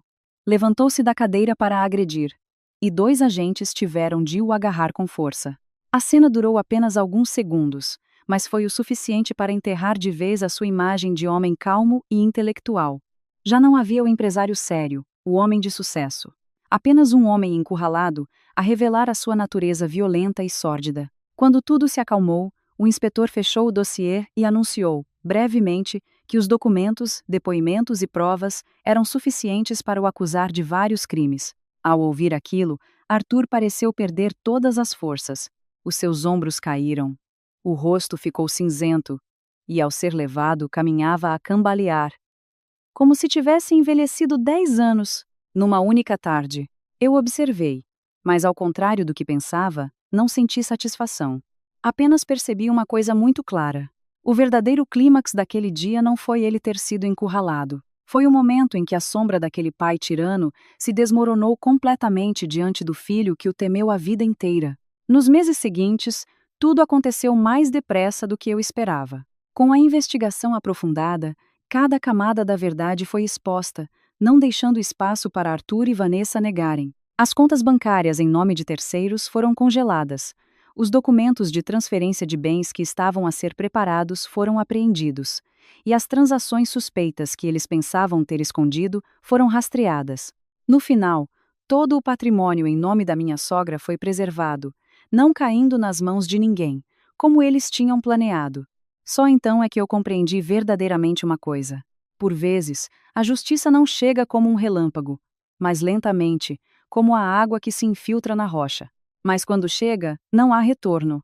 Vanessa, que inicialmente pensou que ao denunciar Arthur se safaria, acabou por ser apanhada na sua própria teia. O dinheiro que ela desviou para outras contas, os seus contactos diretos com os homens do cemitério, as gravações que guardou como trunfo, tudo se virou contra ela. Quando percebeu que não tinha saída, começou a chorar, a gritar, a implorar para ser considerada uma vítima, mas era tarde demais. Numa das vezes em que foram levados para interrogatório, eu estava perto e ouvi a última conversa entre eles. Arthur virou-se para a Vanessa, o rosto contorcido de raiva, a voz rouca. Por tua causa perdi tudo. Vanessa olhou para ele por uns segundos, e depois soltou uma gargalhada fria. Disse, palavra por palavra, como se as estivesse a martelar no chão. Tu morreste por causa da tua própria ganância. A frase silenciou o corredor. E para mim, foi o ponto final no ciclo de traição daquelas duas pessoas. Um pensava que era o mais esperto. O outro pensava que podia usar toda a gente. No final, só lhes restava uma coisa em comum. Não tinham nada. Mas o mais valioso para mim e para minha família não foi o dinheiro. Depois de tudo o que aconteceu, o Guilherme mudou muito. Numa noite, quando o caso já estava praticamente resolvido, ele ficou sentado por um longo tempo à mesa da cozinha e depois virou-se para mim e para a sua mãe. A sua voz era grave, embargada. Durante muito tempo, eu não consegui proteger ninguém. Olhou para a mãe, depois para mim, os olhos cheios de arrependimento. Obrigado por não nos teres abandonado. Não disse nada de especial. Apenas lhe segurei na mão, porque eu sabia que para um homem que cresceu com medo durante tantos anos, pedir desculpa era um renascimento. Quanto à minha sogra, depois de quase morrer, também mudou. Já não era a mulher que se resignava para manter a paz. Uma vez, enquanto tomávamos chá na varanda, ela disse, lentamente, às vezes, o silêncio alimenta o mal. Ela decidiu romper com o passado. Entregou parte da gestão da empresa ao Guilherme e começou a participar mais ativamente nas decisões, em vez de deixar tudo como estava. E o que mais me surpreendeu foi quando, numa tarde, ela se virou para mim e disse, Catarina, houve anos em que eu sabia que o teu sogro estava a ser injusto. Mas deixei passar. Peço-te desculpa. Ouvia e sentia a garganta a apertar-se. Nunca pensei que a minha sogra me dissesse aquilo, mas eu percebi que depois de tudo, ninguém queria mais viver à sombra do passado. Os familiares, que inicialmente andavam em alvoroço, quando a verdade foi totalmente revelada, já não ousaram defender Arthur. Aqueles que antes admiravam o seu dinheiro e poder viraram-lhe as costas rapidamente. Só então é que percebi algo triste. Por vezes, o que as pessoas chamam de prestígio é apenas uma máscara feita de dinheiro e medo. Quando a máscara cai, tudo se desvanece com ela. Alguns meses depois, a velha casa foi renovada. Nada de grandioso, apenas trocamos algumas coisas velhas, abrimos mais janelas, pintamos as paredes, mas o ambiente era completamente diferente. O altar dos antepassados continuava lá, mas já não havia jantares pesados, nem gritos que silenciavam todos. Numa tarde, quando o sol se punha por trás das árvores, a minha sogra estava a tomar chá e olhou para mim por um longo tempo. Disse, em voz baixa, Catarina, se naquele dia não tivesses acreditado naquela mensagem, eu estaria mesmo morta. Eu abanei a cabeça. Não fui eu que a salvei, mãe. Olhei para ela e disse lentamente. Foi a senhora que se salvou primeiro. Eu só percorri o resto do caminho. Talvez a nossa história não seja uma de vitória e derrota, como as que se costumam contar. O mal, por vezes, veste a pele de um marido, de um pai, de um homem de sucesso, até de alguém respeitado. Mas, quando a ganância ultrapassa a humanidade, mais cedo ou mais tarde, acaba por cavar a sua própria sepultura. Naquela tarde, eu, o Guilherme e a minha sogra ficamos na varanda por um longo tempo. Ninguém disse muito mais. Mas, pela primeira vez em muitos anos, eu senti algo muito simples. O sentimento de uma verdadeira família.